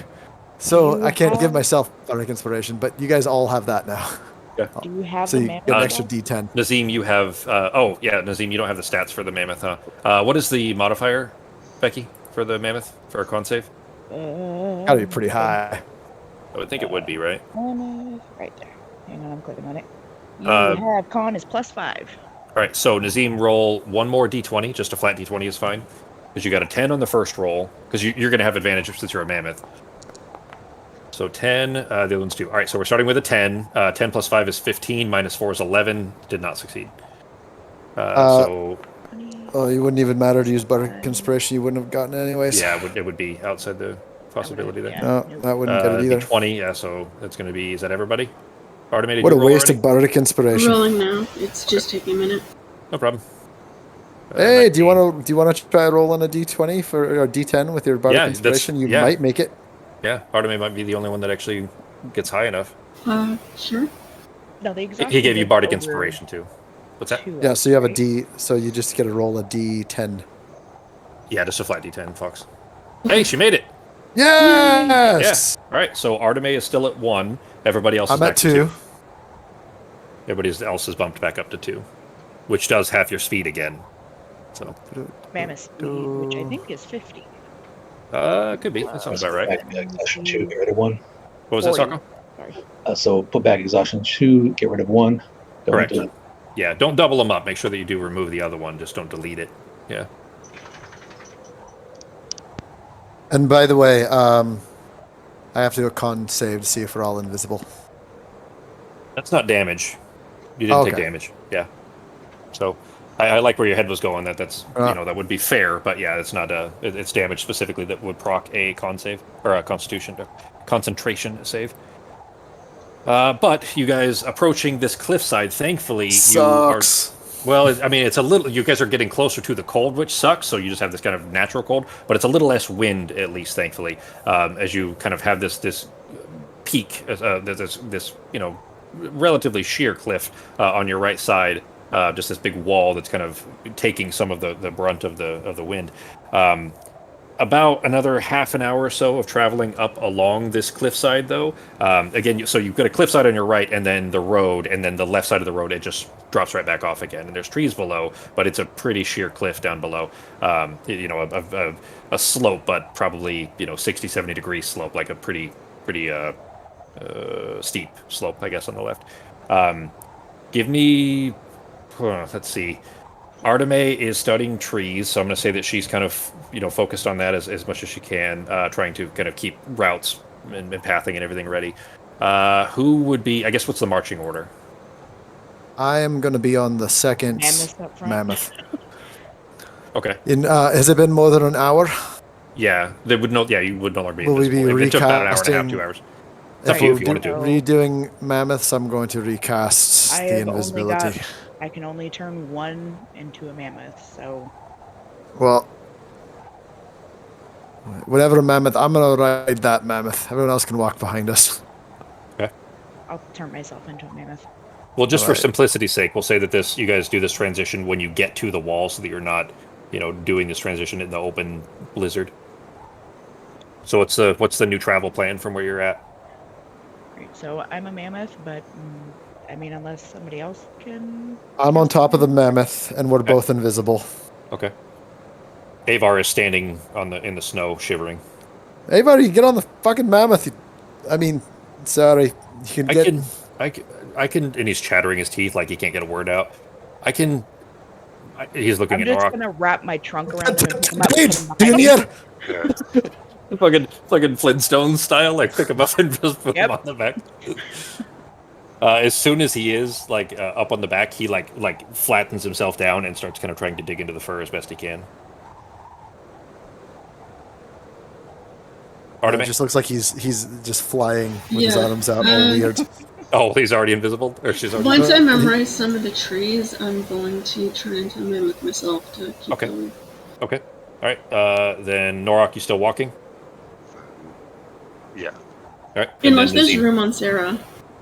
I think I'm Yeah. position 1 or position 2 on the line as a mammoth, right?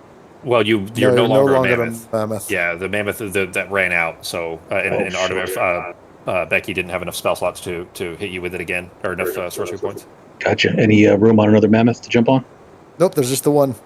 Well, so basically, you guys can choose. It's between you on how you want to do it, Arteme, because Arteme can turn into one as well, but it does take one of her wild shapes. So, what do you guys How wanna much do? room is there on the one mammoth? Like, how many of us could stay on it? There's room for one more person, one more full-size human, so either you or Nazim, but otherwise it would be one of you has to walk. And Okay, well, Norak- I'll just turn into a small fox and then just curl up.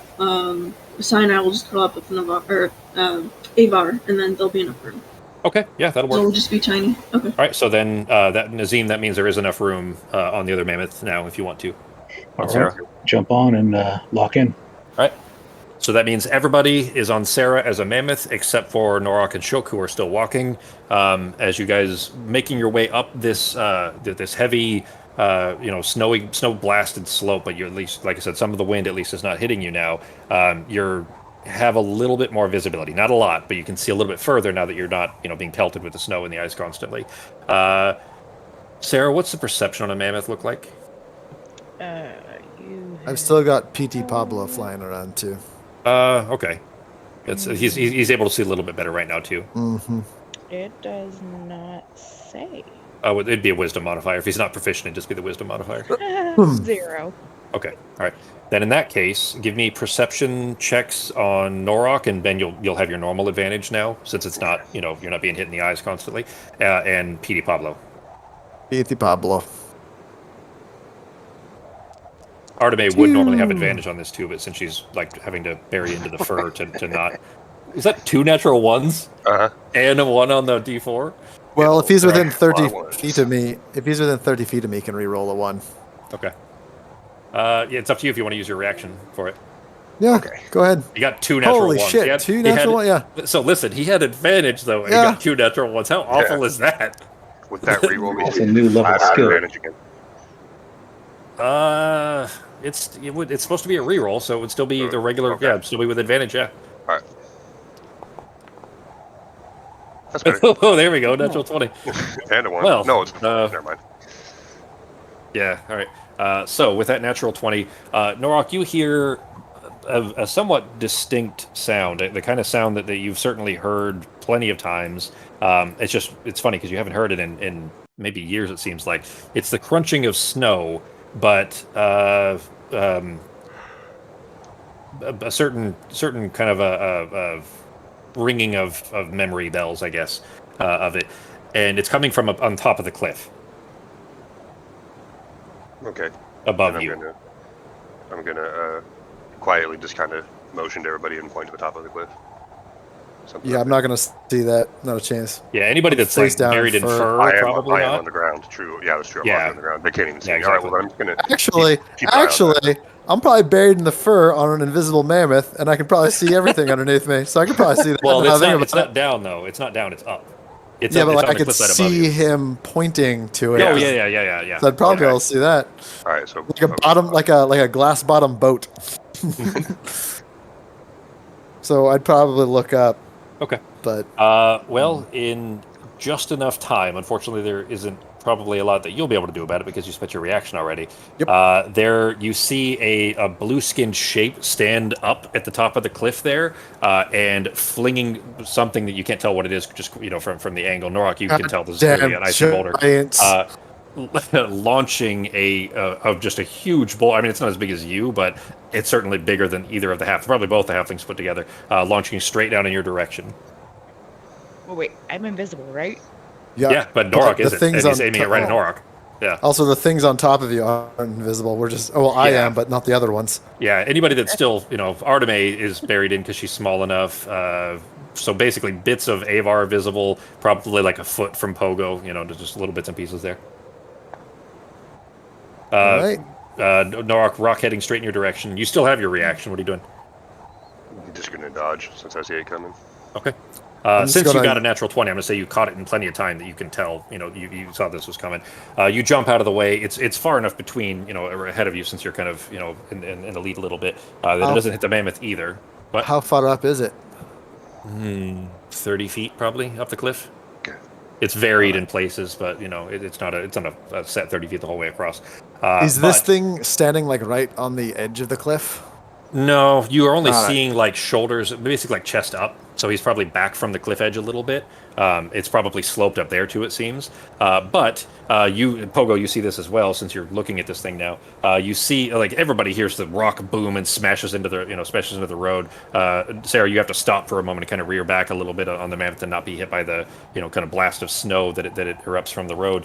But Norok and Pogo looking up there, you see him lifting a horn up to his lips and begin to blow into it.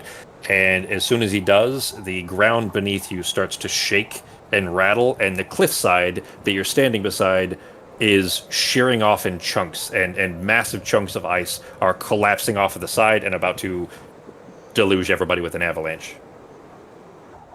So this is your skill check. How are you getting out of this? Pogo does not have his reaction, but apart from that, you guys have... what are you guys going to do to try to get ahead of this? So what Do we see any trees, or do we see anything protruding from the ground locally where we're at right now? Trees, rocks, anything like that? The rock that was just thrown down is protruding out of the road. Other than that, the road itself is relatively smooth, other than being covered in snow, of course. Does that answer your question? Gotcha. And it's what we're on that's falling down, or from above? No, us the cliffside. The falling down? cliffside that's on your right. He blew a horn that is basically chunks of ice are cracking off of it, like he had some. What about to be an avalanche?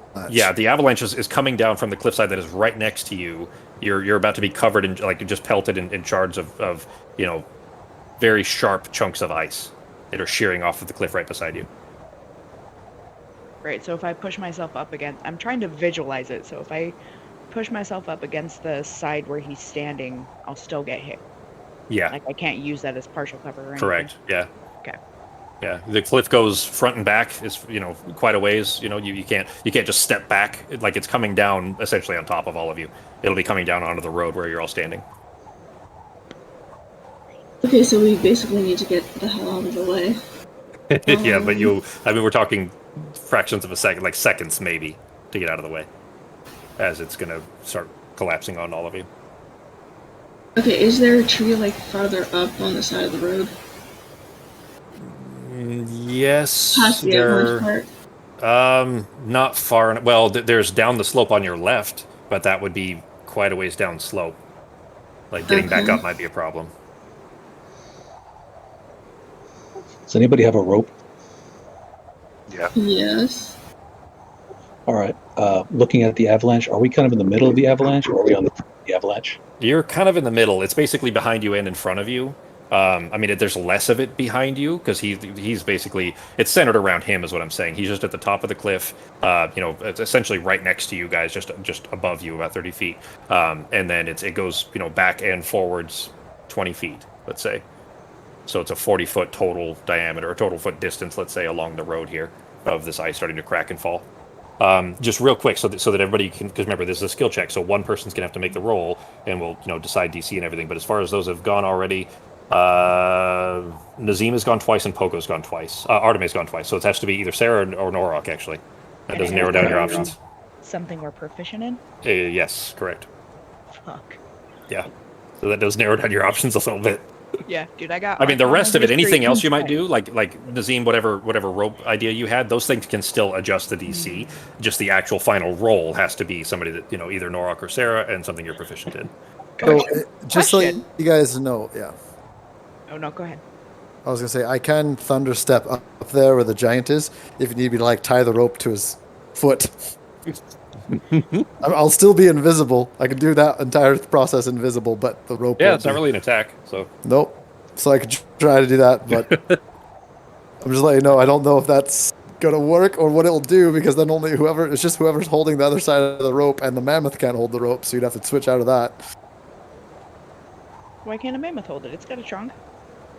You could always tie the rope around the mammoth too, like one of the legs. My thought here is if we tie it to the thing while I'm up there, maybe I can keep it to hold you up and run away, and it can pull you guys up with its foot as it starts running up towards me.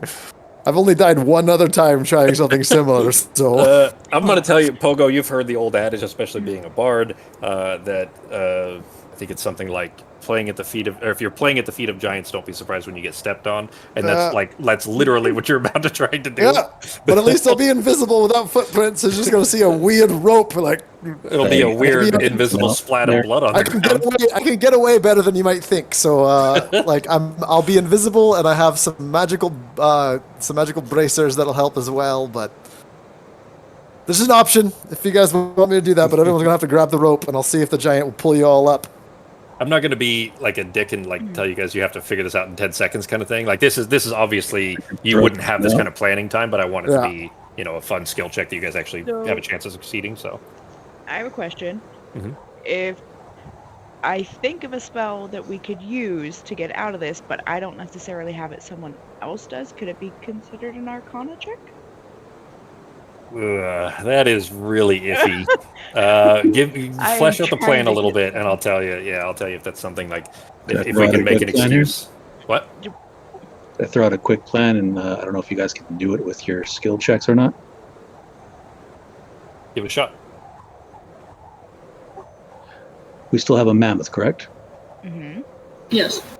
All right, avalanche is coming. We're dead center, so we can't move left. We can't move right. Obviously, can't outrun it. Options are either to stay behind the rock and pray that it covers us. We keeps our arms up and don't suffocate. Or B, everyone climb to the top of a mammoth as high as we can reach. I prop out the rod of immovable rod, extend it, tie off ropes. We hang ourselves, not by the neck, off that, up high, standing on top of the mammoth. So already we're about 15, 20, 25 feet up. And we're stuck on a movable rod dangling off of ropes. So as the avalanche hits us, we'll still be high enough, hopefully. Yeah. That actually sounds fine. Or just put the immovable rod, or underneath the mammoth or something. Well, I'd still have to hold on to it, but if we're tied to an immovable rod, then I could then also use my trunk to hold on to the other mammoth. Because mammoth's got some strength. Yeah, there's only one mammoth. Seven.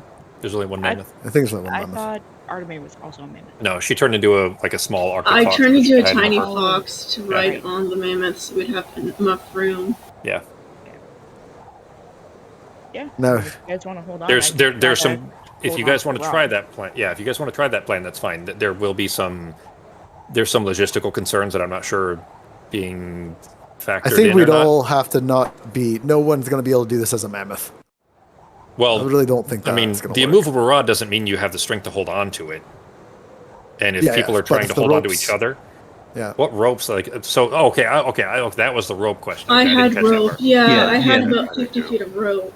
We'll use the immovable immovable rod like a exists, and we carabiner. just Yeah. tie the Well, rope that wouldn't to be the carabiner. immovable The rod. rope would be the pitten, Yeah, and carabiners would be the rope. Sorry, the rope is okay. I gotcha. Yeah. Just put the immovable rod right against the fucking wall. Okay. Is that the plan? No. I mean, I guess I would assume that a mammoth would be proficient in strength. Could I use that instead of any of mine? Because I am a mammoth right now. Don't supposed to be a skill. mammoth. It's supposed to be a skill and not a. Maybe. Let me see here real quick. It has to be proficient. I don't have any of that stuff on here to see if it's proficient, but I would assume it would be. I'm looking it up right now. It is proficient in nothing. Really? It has no. It has a proficiency bonus, but it doesn't show Yeah. any proficiencies at all for a mammoth, which is, it Okay. just doesn't have any proficiencies. So basically, you can't do it as the mammoth, which means it's just Norok, or you have to revert from being a mammoth. Yep. Sure, And I I'm literally don't have anything that would be useful because it's persuasion, insight, history, and arcana. Well, make an argument. What was that, Fox? Who's the other person besides you that can do it? Fox, Norok. Fox was. Oh, you strength. You just use athletics. Can you be the one that tries to hold us all on the rope? Well, that's he used Norok. You used survival last time, yeah. So yeah.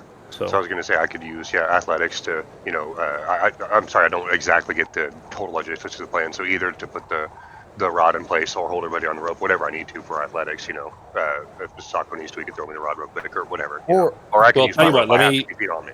So let me just to make sure that, because I'll need to be able to dictate a DC from it. So let me try to describe the plan as I understand it, and then you guys can correct me if I mistake that, and then Ben, you can adjust what you want to do from there. But before I do, Fox, you said let me interrupt or something like that. Is that what you said? I think she said I'm going to go get something to drink. Oh, okay, that makes sense. I thought she said let me interrupt real quick, so I was trying to let her say what she wanted to say. All right, then in that case, so what I think I understand the plan is, and Sako, correct me if I'm wrong here. You want to kind of climb up the back of the mammoth as high as you can, just get as high as you can. Park the immobile rod in place nearest to the wall as you can. Okay, Fox. And then using ropes, tie yourselves together so that you're as high above the deluge. So you do understand. Let me clarify here that if that's the case, then you will still get hit by all of the falling ice, but as it passes you and crashes along the ground, you won't be buried under the snow and the ice. Is that the plan? Did I get that correct? Does anybody have anything that could help us not get hit, like a barrier or something? I mean, if you guys want to hide on the opposite side of my body. Sako, did I get that right though? Got it. Is that what you were describing? The idea was just to be above it when it crashes through us, I guess. But yeah, not be swept out. But you guys are in the path of it either way. It would still fall through you, and therefore you're going to get pelted by jagged shards of ice as they fall. Unless you block it somehow, but yeah. The stuff that's falling, does it look like it's relatively decent sized individual pieces of ice, or is it a bunch of snow with some ice mixed in, just like a big looking like an avalanche, a bunch of snow and shit, right? It was like a solid wall of ice that was stuck to the rock, and you guys, I know Fox didn't see Game of Thrones, right? Anybody that saw Game of Thrones when the wall fell, when they used those big they called them scythes, I believe, and they were kind of cutting through the chunks of ice and the ice was falling. That's what you're seeing. You're seeing big slabs of ice. They have snow on them too, but it's mostly ice. All right, then I can. Well, if it's okay, I have my stick of stars. I could try to unload all of that onto that and try to break it into smallest pieces as possible, so we don't get smashed to death by it. That's an idea. Ooh, you can hold onto the movable rod and start punching ice out of the way. That's what I'm talking about, dude. That's a better idea. I'm gonna kick it and break it. All right. All right. I'll use my stick of stars to see if I can break it. Okay. Well, we still need. It still needs to be a skill check. I'm going to go ahead and say that you can use a strength if you wanted to or whatever, but it's supposed to be a skill check, and if you're proficient in it, that would be better than using a strength check anyway, because it'll mean adding your proficiency modifier. So if you're going to be the one to do it, G, then figure out which of your skills that you're proficient in will work here, and then I'm going to factor in the rest, like the plan and the using the stick of stars to break them into smaller bits to adjust the DC. Okay. Well, would athletics be fair? You know, shooting around, maybe because I would try to aim them not all at the same spot, but try to break it up, I guess, maybe. You know, so like fast enough to I'd move around and say do that. Would that be fair enough? if you're clambering up the mammoth as well, and then just trying to hold on to everyone else, you know, everybody's just like tied together, and then you're having. Well, actually, you're gonna have to hold. Yeah, you wouldn't have another hand anyways, unless you got a third one somewhere. That's true. Because you're going to be holding the immovable rod to not fall, and then holding onto the rope to hold everybody together. Well, can one of the little ones reach in my fucking pocket or whatever and grab the stick of stars? I'm not Try to reaching in shoot your it. pocket. Can the You've done it plenty of times. You've reached in Norok's pocket lots of times. You hang on my leg, dude. My wiener probably hits you in the head when you're hanging on my fucking leg, man. That's what that was. Yeah, that's what that was. That's why he's got a concussion half the time.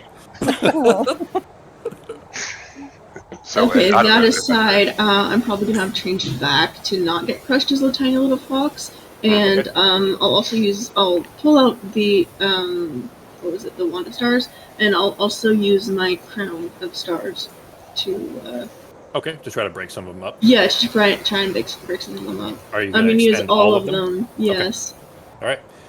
Okay, so this sounds like a reasonable plan. Everybody rushing together. So the kind of not superfluous, the accessory type actions. Those are all. We'll just say that they're all succeeding instead of making individual rolls for all of them, because then it wouldn't really be a skill challenge. So Ben, we will roll it down to an athletics check. The problem is still that you are still going to be getting hit by a lot of ice, breaking into smaller bits. I'm gonna just say that all of that is succeeding, but these were huge slabs before, so even breaking them into smaller bits is still a problem while you're trying to hold on to this, and your hands are just being cut to shreds by ice falling through them. So it's going to be a high DC. Just to confirm, I'm not able to do anything in this thing, cast spells or anything like that. This is just a skill check by someone who's No, you still can. Yeah, no, everybody you can still help. out. I have Yeah, one just other the final roll has to be Norok, that's all. Or Sarah, technically. And how much we help will help with the Yes. DC, right? Yep. is I do have one option that may assist with this falling ice situation, What's that? but I could actually cast one of my my spells, my gates, essentially the portal, and drop the orange portal above and in front of us as the ice is coming towards us, and the blue behind us, and it passes right through. Click Arcane Gate. You're That is really a gonna, really it's clever really idea. gonna be a portal. It's Yeah. literally Yeah. you're doing a portal. Yeah, well, that's why I described it as orange and blue. Yeah. Yeah. But I just need to make sure where, if you can do both of them at distance, or you have to be, if you are the source of one of them. So click the spell real quick so I can see it. How do I put it into the chat there? Just click the where the D20 would be, like you're going to cast it, and when it says consume resource or consume spell slot, uncheck that. There you go. All right, let's see. Yeah, okay, 2 points on the ground that you can see. So that's here's the trick, right? You're on a vertical wall. If you do this, you can't see. The 2 points on the ground would mean below you. I'm gonna say, you know what we're gonna do is, because this is a great idea. We're up against the mountain. We just put our backs up against the mountain. The portal is right above us on the ground, on the mountain. So as it Well, falls the above problem, us, okay, but specifically it says 2 points on the ground, meaning it would have to be below you. And You should ground just do specifically. that next time we fight something. Just make a portal and launch it You somewhere did. else. You guys used it last time to get across. You did, yeah. No, the I pit. mean if there's a bad guy that's smaller than 10 feet, just put the portal under his fucking thing and So put the other one off a under our cliff. feet, or does it just have to be touching the ground? Well, here's the Like, could thing, it right? So stand it's upright? even then it would only be 10 feet. It wouldn't be higher above you guys, because you guys are specifically trying to be as high on the cliffside as possible, so that you're not buried when all the stuff stops falling. Suffocating under the avalanche. I like this idea, and I want to give it a chance here. But here's the difference, though. It does specifically say ground. So what I'm going to say is I'm going to have you roll a percentile dice, Sako. Get above 75 or above. So we say a 25% chance of success. You know what? Let's do. We'll give it a 40% chance, because I think it's a cool idea, and I want it to potentially succeed. So anything above a 61 or above is a success, and I'll explain why if it succeeds there. 85. All right. So Nazim, as all of this is happening, Norok, you grab the immovable rod and you clamber up over the mammoth and throw the rod up in the air, snap it as high as you can. Sarah, you revert just in time. Arteme, you revert just in time to kind of grasp onto Norok or onto Pogo's leg, and everybody's kind of dangling there as best you can. Nazim, you look up above you and see just this tiny little bit of the cliff above you where the rock is sticking out, and there's just enough ground there that you think it may work. You put one portal there and one just below. I'm going to say this absorbs a good chunk of the ice as it's falling, reducing the DC. Don't roll just yet, Ben. Meaning that does successfully help your chances here, but it's still a high DC because this is really an awful situation, and it also had to be like up high enough to be ground. You know what I mean? So it's not going to catch all of the ice, but it will catch some of it. Okay. That will just kind of safely portal it to the ground essentially for you. And then I'm using the Chrono Stars and and somebody was using the Stick of Stars as well. The Stick of Stars, yeah. Yeah, Nora can't, but Okay, well, I'll grab it out of his pocket and give it to Sarah then, so she could use it while I use the Crown Stars. Okay. Sure. All right. Then blasting, as many chunks of this ice into, smaller and smaller bits, like blowing up an asteroid so that it doesn't destroy the entire Earth kind of thing. Trying to limit, let's say, mitigate as much of these chunks of ice hitting you guys as you can. Ben, let's call it It's still an awful, awful situation. It's going to be a 22 on your athletics check. This is a flat roll. Yeah. Wait, I can make a reroll that because we had a long rest. Okay. All Go for right. it. All right. One more chance, G. You can do this! I can do this one more time. You guys are burning so much resources in this. Can't think I just One rolled. more time. Go. That's it. Can you I'm wait? out. It takes your reaction to do it. You don't get two reactions. Yeah, Yeah. Does one. it take my reaction? Shit. Yeah, I'm pretty sure it does. It's not just a free thing. So, Don't you well, if you guys are watching the screen there, that is a second failure, guys. What that tells, well, I mean, we'll get into the repercussions of failing that one there, but that means there's only one more, and you either succeed or you fail. And I told Arteme this already, that if you guys fail this you are not there yet. When we get to this last check, you're literally down to the wire here for the last possible success or fail. Anyway, doing that up to me, who has no good proficiencies to use on a mountain. That shit, yeah, it does. Well, no, but okay, it only counts successes actually. So Nora could still try basically because that's a fail there. Oh, good. So the ones that are marked off are only when they succeed. In fact, I need to make a note of that here. That Norok athletics. There we go. All right. But I mean, you don't. Failing that doesn't mean that you die. Obviously, it just means that you didn't succeed at that specific skill challenge. But meaning that since all of the mitigation you guys did will affect the results of this here. The snow, the chunks of ice rather, just shearing down. Norok, you're trying your best to hold on through it, but a massive chunk just gouges through your hand, nearly cutting your hand in half, almost taking the thumb off. Your hand slips from the blood, slipping off of the immovable rod, still stuck in the air about 20 feet, as you kind of falling backwards, everybody beneath you, because everybody was kind of hanging on to you. How far down is it to fall? About 20 feet. Because you were on top of the mammoth and then Norok was standing afterwards. So from the back of the mammoth up. Not super super high rather. And also there's ice already below you, but you're falling into jagged ice. Wait, are we like Does it look like it's going to hurt really bad? Yes, it looks like it's going to hurt really bad. Is there anyone that I can Sarah, grab? you spent your reaction already. Is there, so for starters, I have no reactions. Is Sarah still a mammoth, or is Sarah No, back to a person? They're reverted. And is Everybody Sarah, reverted to try to hang since on. I Everybody was reverted. riding Sarah, wink wink, prior, I'm guessing she's right next to me, right? Yeah, you guys are all Alright. basically under Norok. So basically, As soon as this plan make clear. fails, Yeah. I'm casting, because we're still invisible, because I haven't dropped invisibility off us yet, right? You're being pelted with ice at the moment. I'll say that you're still. That's fine. Yeah. Okay. Yeah, you haven't had to so make a before we hit the concentration check ground, yet, so I am yeah. just going to cast real quick. I'm going to cast Thunderstep and Okay. put us invisible up on the hillside where the giant was. Okay. All right. And I'm going to whisper as we do that. Just shh. Well, okay. So let me just describe the rest of this for everybody else, because this is a pretty bad situation too. all of you were essentially hanging off of Norak, who was holding on to the immovable rod, which means that now Sarah and Pogo disappear, sure, with a blast that actually blasts even further, a big chunk of ice out of the side of the mountain right beside you, because it does damage when you leave, Pogo. So you just blasted all of. I mean, not you didn't hurt your friends, but the ice, cracking more of it off of the side of the mountain there. But Arteme and Nazim are still under Norak, and you look down and see jagged shards of ice 20 feet below you, with Norak about to crush you into the jagged ice. So, what are you guys doing? I'm guessing Sarah still has the broom. Well, Sarah's gone. Yep. Okay. And my reaction is gone too. Otherwise, y'all would just float down.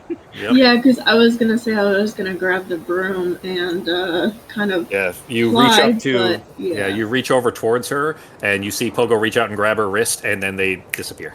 Okay, great. Well, you There's don't a see. there's You a don't blast actually of- see. That's true. You're Never mind. They were already invisible. Yeah, so never mind. But yeah, they're Something gone. happened. You But reach we're around and we're there's being nothing there. very quiet up on top. Am I able to cast one more spell at this point, or is it still part of the same action? If it's a reaction type of thing, yes. I mean, if maybe basically, what is it you're trying to do? Well, as I drop and we hit the ground, it's me and who else? Who's next to me? You and Me. Arteme are like Norak is above you, and he's going to crash you into. I was gonna try grasping Brian's, but it's a bonus action, not a reaction, to try and grab us, so we don't actually hit the thing. Make a Constitution save, Fox. Just to see if you might, have the presence of mind to do this rapidly. I'd say a bonus action is a faster, supposed to be a faster cast. Yeah, that's fine. You can do that. Okay, so I'm gonna use grasping vine to grab us and try. Grasping Vinyl is only one creature, though, isn't it? Maybe find a spell. I'm pretty sure it only hits one creature. Yeah, go ahead and cast it though. Not that I want them to get hurt, but where are Avar and Shoke? Son of a bitch!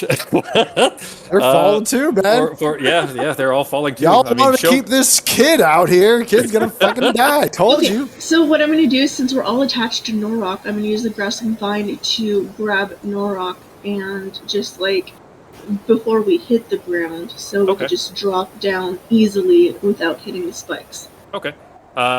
Nazim, you're still roped as well. There was something you wanted to try? Yeah, I was going to say if we're dropping off, if two of us are dropping, I can cast a dimensional door, take one person with me, and we can scoot 200 feet to the side to where it's safe, or behind the avalanche that's actually calmed down. Okay. Give me just like Fox did, give me a Constitution saving throw. Since it's not a reaction, so we're just kind of seeing if you have the presence of mind to cast a full spell. Stay here and stay quiet. Not with that, unfortunately. If it was a reaction spell, you still can, Nazim. Just that's a full spell.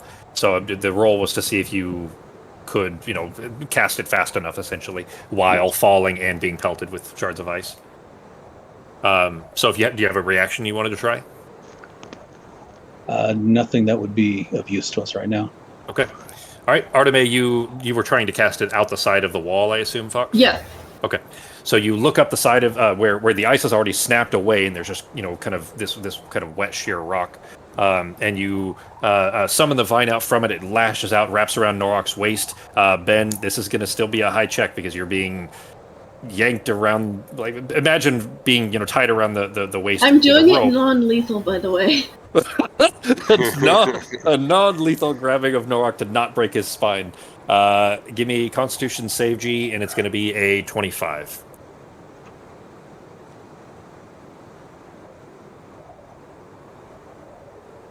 All this is happening below Pogo and Sarah. You guys kind of peering over the side.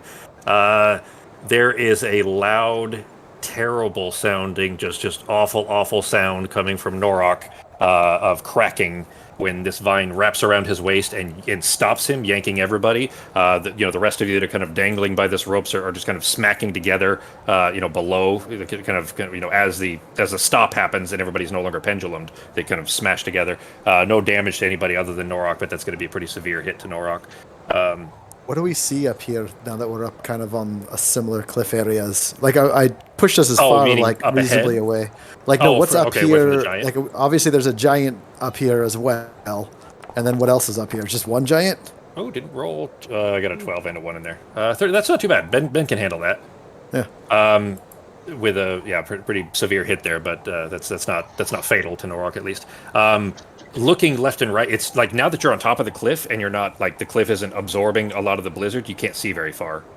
Like visibility is extremely limited. The same way that when you're walking up the road, you can see the cliffside in the or the mountaintop rather in the distance, but apart from that you just see the giant. There's only a single one you see as trail of tracks that lead up to the cliffside, and then a kind of a spot in the snow where clearly something had been. You gather it was probably the rock that he threw, and that's it. And he's still just standing there kind of holding the horn up and looking down like he's getting ready to blast the horn again, but he's looking down over the cliffside at Norok and everybody. All right. Pogo and I can't see each other, right? No, I'm holding your hand. I'm holding your hand. Yeah, he had to grab you to be able to cast that. So I'm holding your hand up here. Just. Yeah, no, I just meant we can't actually like see each other. Correct. Yeah. Do you have any way of?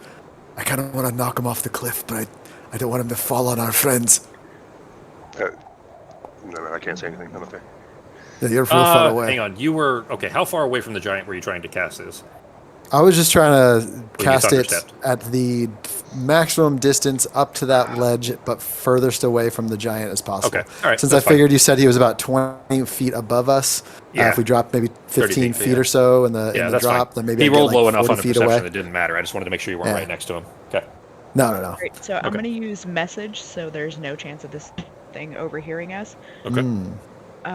So the only thing I can use to knock him off is to polymorph and push his ass off.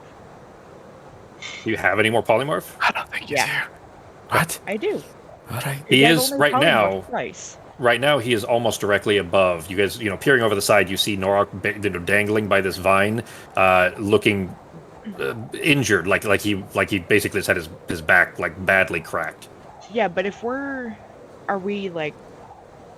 Because we're not right next to him, right? We're down a little bit from him, just on the same ledge. Yeah. Yeah, we're not just, right. You can see that he's. What I mean is the giant is directly above Norok and the rest. So I'm just gonna say back. I'm just gonna talk back. Worry.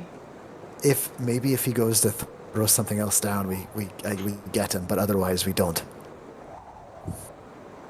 That works for me. I was thinking if I polymorph, where I can polymorph too, by the way. He would go sideways off the cliff instead of straight down. I mean, I can from the side, not the back.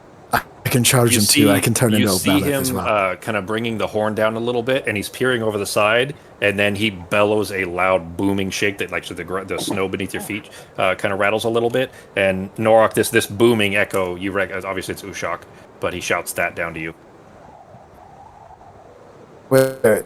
Oh, he's talking now. Okay. He shouted something down to Norok. Hang on. I'm looking at all the shit I can turn into. I'm gonna respond. Yeah, barely. I mean, I can turn into a T-Rex. T-Rexes are pretty fucking strong and headbutt that fucker. Oh, yeah. I don't know what's stronger, a T-Rex or a mammoth. Well, we could do one of each and figure it out. Problem is, T-Rex is probably a warm climate creature. That might be trouble in a. Yeah, with a looks like they're about this. Looks like they're about the same. They're not too different. Yeah, I would just turn into a mammoth. We're just doing this via our heads. We're talking in our minds. Yeah, I'm using message back. Yeah, that's fine. Do okay, whatever. we'll come back to you guys in just a second there, because this is still like Ben and the rest of the group are still hanging, so they'll have had a moment to do something. What are you guys doing from there? Ben, I mean, you can answer him, and still he said more to you. Yeah. But what is everybody doing that's hanging off the side there? I'm slowly going to untie myself and gently drop down, trying to not investigate myself. There's shards of glass of ice rather, but you can find a spot that once you kind of detangled yourself enough that you can leap down to. You're only 4 feet from the ice at this point, since you're all kind of hanging off of the middle. Mm-hmm. Okay. So I'm going to do that, carefully go down, and then try and help the others down a bit, and that's about it for now. Looking back up at the group, you see Avar is like dazed, and he keeps kind of trying to open his eyes wide, and seems maybe concussed from everybody smashing together. Okay. I'm also going to bring out my healing spirit to try and start healing people. Okay. You can go ahead and roll those. Nazim, what are you doing? All right, so we can pretty much disassemble this contraption now. Yes, the rod and everything. You saw, well, the rod is above you. Like, you guys fell too far. You can't get up to the rod where it is right now. Dang it! You Can't guys get are back on the hanging by mammoth. a vine that Arteme has stuck out of the wall that grabbed Norak just in time. Okay, is there any way that we can retrieve that rod, jump back on the mammoth, and pull it back down? I mean, if that's what you wanted. Well, you don't have a mammoth. You have a giant above you that is still a threat. You guys haven't done anything about that yet. The rod is probably not a high priority at the moment. Yeah. Okay. Yeah. We could always grab the broom to get the rod later, which is also why I'm trying to make more brooms. Norak, what are you doing? Exactly. Go back to the room dungeon. Mm-hmm. What are you doing, G? You had a terrible crack. You were in a lot of pain. This isn't lethal damage to you, but I mean, it's going to be very difficult for you to move right now. Yeah, I'm going to heal him as soon as it gets close enough to the healing spirit, because I don't think I could hang the healing spirit off of the side of the cliff, can I? I don't think it has to be. I think you can float it in air, I would assume, right? Okay, so I'm going to... It's a 5-foot cube that you can see within range. Yeah, it doesn't specify it has to be on the Okay, ground. so I'm going to start healing him and Avar, primarily. Okay. And go ahead and roll it twice. We'll call this 12 seconds of total time, let's say. So go ahead and roll the heal twice, and then we'll apply it to Norak as well. I think Nazim's not injured right now, right? So other than, the ice falling, but Norak took the brunt of that. with bad rolls, of course. But 5 damage at least, G. Cool. Thank you. The heal back. What are you doing? The giant is shouting down to you, and you're still, holding Shok a little bit. Shok is trying to detangle himself. You see Avar is like half conscious at best. Nazim's starting to untangle himself, and Artemis already jumped down. I'm gonna try to get Shok and Avar and everybody on their feet, and if I can get myself on my feet, and then I'm gonna respond to the giant and say, they're friends. We're just passing through, so we really don't want any trouble. Just passing through. I'm gonna ask him what the giant. Can you tell us where the freeway is? Looking for the on-ramp. He thinks that you guys are my slaves, just like the other one. So he wants you guys. Says I can go, but obviously we're not doing that. So same situation as last time. Right. You hear another booming shout. Arteme and Sarah and Pogo, you guys whispering back and forth here. This kind of rattling under your feet, like it shakes the ground. It will be coming back to you guys in just a second here for your plan there. Okay, because I had a question for Pogo. So. Okay. Norak, you kind of... Shok gets down. He tries to detangle Avar from you. He kind of flings Avar over his shoulder. He's clearly not all there. Avar, like, the smashing together was enough of a, concussion to maybe knock him unconscious for a moment. At least not, fully there, let's say. But you still have a vine wrapped around your midsection. So okay. Trying to, detangle yourself will require some help from Arteme. Okay, right, I'll reach up and help out untangle. Oh, right, I'll release him gently. I'll make the vine kind of droop down and kind of deposit him on the ground as gently as possible. It was only a 30-foot cliff, so even if you did it, even at the top, it still would be enough range. So that's fine. All right, so Norak, you're settled into the snow. You hear the ice cracking beneath your boots. You look up and see the giant is getting ready to blow into the horn again. So how far down are they now? Like total? 30 feet. 30 feet from you guys. You guys are at an angle, but the cliffside was only about 30 feet. But we will jump to Sarah and Pogo.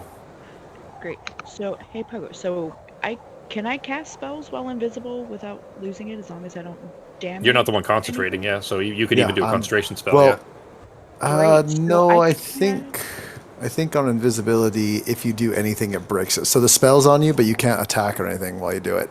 It's attacking. Well, it's not casting an spells. Attack. Yeah, as long as it doesn't hurt people. Let me double as long check as it doesn't draw blood, I think was the saying. That's what we use specifically for that ring.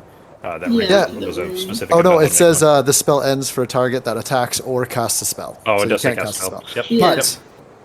But we can. I mean, we could turn into mammoths and knock this fucker off the cliff. But if it's only 30 feet, it's barely going to hurt it. True. Well, okay, but let me clarify the situation. If you go off with him though and stampede him into that shit. Well, hang on. So let me just to make this clear, because so you guys are on a somewhat narrow road, and then you're up 30 feet. Okay. So there's a narrow road below you that Norok and the rest of the group are on, but it's a 30-foot cliffside that if you were to let's just say that if you gave him enough force, he might go off the other side of the road, and then that is a steep slope down. Got it. That'd be great. Yeah, let's do it. Also, if Let's hit him same time. option, do we both want to hit him as a mammoth, or Yep. do you want me to cast darkness over because I can cast. Oh no, fuck! I have to cast it on an object. Never mind. You won't be able to see him. If necessary, I can Eldritch Blast the horn out of his hand too. No, let's ram him. Let's do it right now. All right, on the count of 3, then. All right, and he's not even looking at us. Nope. You're 1, both going mammoths? 3. Yep. And our stuff drops. We turn into these massive mammoths and charge. And we use we're both using trampling charge because we have at least 20 feet. Okay. And if I have to go And we're gonna try to hit him at the same time to knock him off the cliff. as far as we can. Without hitting each other? You're fucking mammoths. I mean, he's big, but you're fucking mammoths. How are you not going to hit each other? Nope, we are gonna fucking pound him. We are shoulder to shoulder to make sure we both hit. There's no Alright, dead that's fair. space in between us. He's got nowhere to go, and he probably doesn't even really. I don't even know because we're coming from kind of behind him. We're gonna, Yeah, well, we're you're gonna coming. No. sneak I up. mean, you can't be. You're along the spine of the cliff if you're looking down sideways. too. Yeah, you're hitting him from the side. But I mean, you're probably going around enough to be able to hit him and kind of go perpendicular to the cliff, right? We're doing whatever feels like the best option. Whatever up is there gonna as far I as- feel like you guys would know. I Yeah. probably Far didn't and describe the away situation, but I think that from would be your the best. rest Yeah. of them. You really found an image with 2 mammoths? It's all cool. Is that? Oh, that's Skyrim. Yeah, that's 2 mammoths Sora charging. or whatever her name is. Yeah. All right. Let's see. How do I translate this into D&D rules for a check to roll? So if you're curious, the trampling charge requires a DC 18 strength save if it was Okay, just that'll one person. Mhm. So I'm thinking DC 36. Well, what we'll do is we'll leave the DC. At What we'll do least is we'll 20. leave. Well, here's what we'll do. The DC is going to stay the same, but the same way that when you help each other, you would get advantage if you were making the roll. I'm going to give him disadvantage on his Okay. check. And it was Perfect. 18. Oh, 17. It's a It says- 17 there. Oh. Oh, sorry. That's a sculptor. That's not the attack. Go ahead and click the attack for me. I don't have it. Just trampling charge. Should be hang on. under. That's fine. I mammoth. have the mammoth here. 20 feet straight forward. DC 18. Yeah. Okay. And that's just a flat 18 anyway. So to be knocked prone. That's right on the edge. though. I'm going to say it would still, because of the height, it would have potentially. We're a just chance not to go flying trying off the to side. knock it prone. Instead, we're trying to Yeah, just exactly. trample Yeah, it just off the edge. forward force, not downward force. Mhm. Yeah. All right. So strength on the giant. Let me find it again real quick. Do.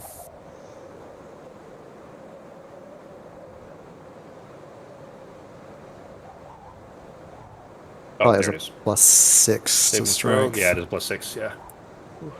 Oh, I didn't roll a disadvantage though. So You can roll twice. there we go. Disadvantage. I got it. All right. So he got a 2 and an 11. The 11 would have succeeded. No, actually, still would have failed. Never mind. Yeah. Yep. So he not prepared for this at all. Still looking downward. Kind of head down over the side of the cliff here, trying to shout down to Norok and Shok. You not sneak, but he just was not prepared for this at all. You rush in behind him, just kind of throwing tusks up in the air and flinging him forward. He goes flying off the side of the cliff. Percentile dice from either Pogo or Sarah. Norok, you're shouting up at this giant, and then hear this like trampling, booming sound, like, oh shit, we need, what do we need? Even more giants, kind of thing. Not realizing that it's 2 mammoths up there, and then see the giant go flying through the air over above, like straight above you guys, kicking down snow over you. Either Sarah or Pogo, percentile dice. Got it, Sarah? Go for it. All right. I'm going to flip him off on his way down. All right. Bastard. Okay. He like arms flailing, windmilling through the air as he's kicking. There's a shout, but it's unintelligible. Norok, it was probably a curse word of some sort. He comes down almost like a bad dive off a diving board, almost like straight onto his neck on the far edge of the road. Like hits his, landing on his neck on the far edge of the road.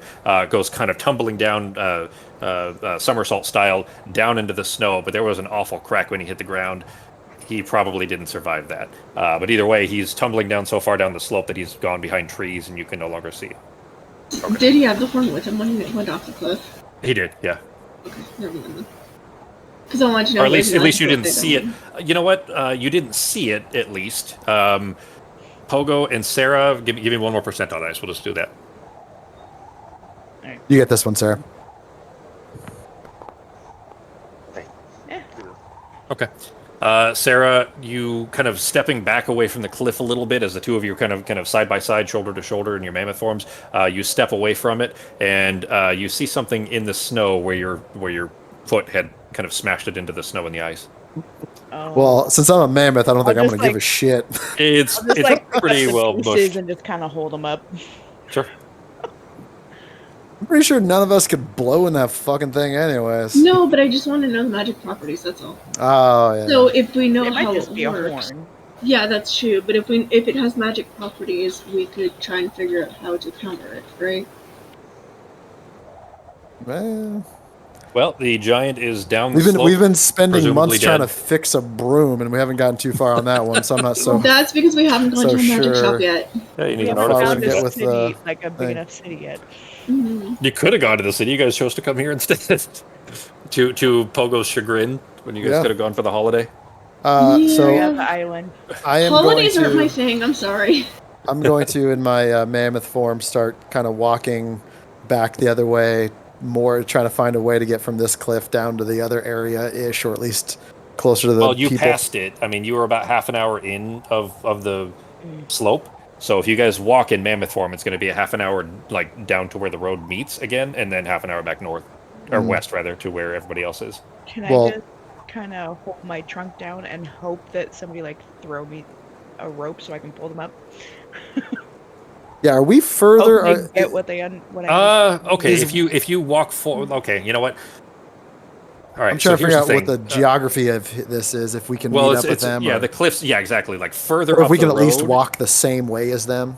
Well, Norok did tell you. Here's the thing, all right. So I'll just put it this way. Norok had told you guys that you had this part here with this cliffside for about 2 hours or so, and then you would get to a relatively flat section that used to be a lake a long time ago, but it's Yeah. basically like just a big snowy valley. So obviously the road has to flatten out before there at some point.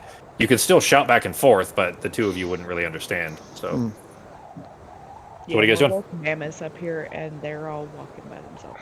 Yeah. Well, I'm just going to keep walking in the same direction that they're walking if I can, or is it just end with like? Yeah, I'm gonna use my other wall. wild shape to try and tell Mammoth to try and like get to where we're going so we don't freeze. Okay, I was gonna say if nobody's like really providing much heat down below, it's gonna be really difficult on the next extreme cold check. With the threat gone, I'm just going to use a telekinetic hand to grab back that immovable rod. Okay. Ooh, That that you works can too. do. Yes. I'm just gonna keep walking with them ish as much as I can. Okay. All right. So you guys are just For going to an try to walk hour. in parallel. Arteme as a mammoth down below. Everybody kind of gathered back into Arteme as you guys had on the previous mammoth. Norok, you still walking then? Yeah. Kind of slowly limping your way along. Well, I'm gonna Uh, have used the healing spirit to heal him until it's done. I think it lasts for like a minute.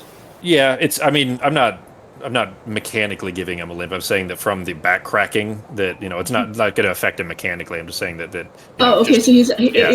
I healed him up, He'll but be he's back. still Yeah, having exactly. trouble. Yeah, Okay, gotcha. Yeah. You're back at full hit points, by the way, from the healing spirit G. Okay. So, Just a all little right. Did you stick. guys? Yeah, good. That had to have been pretty painful. It was my idea of that. Yeah, But, sorry. At But least it's we better didn't all than being dead. faulted and Well, like get impaled. I will tell you guys, yeah, by the way. still helps.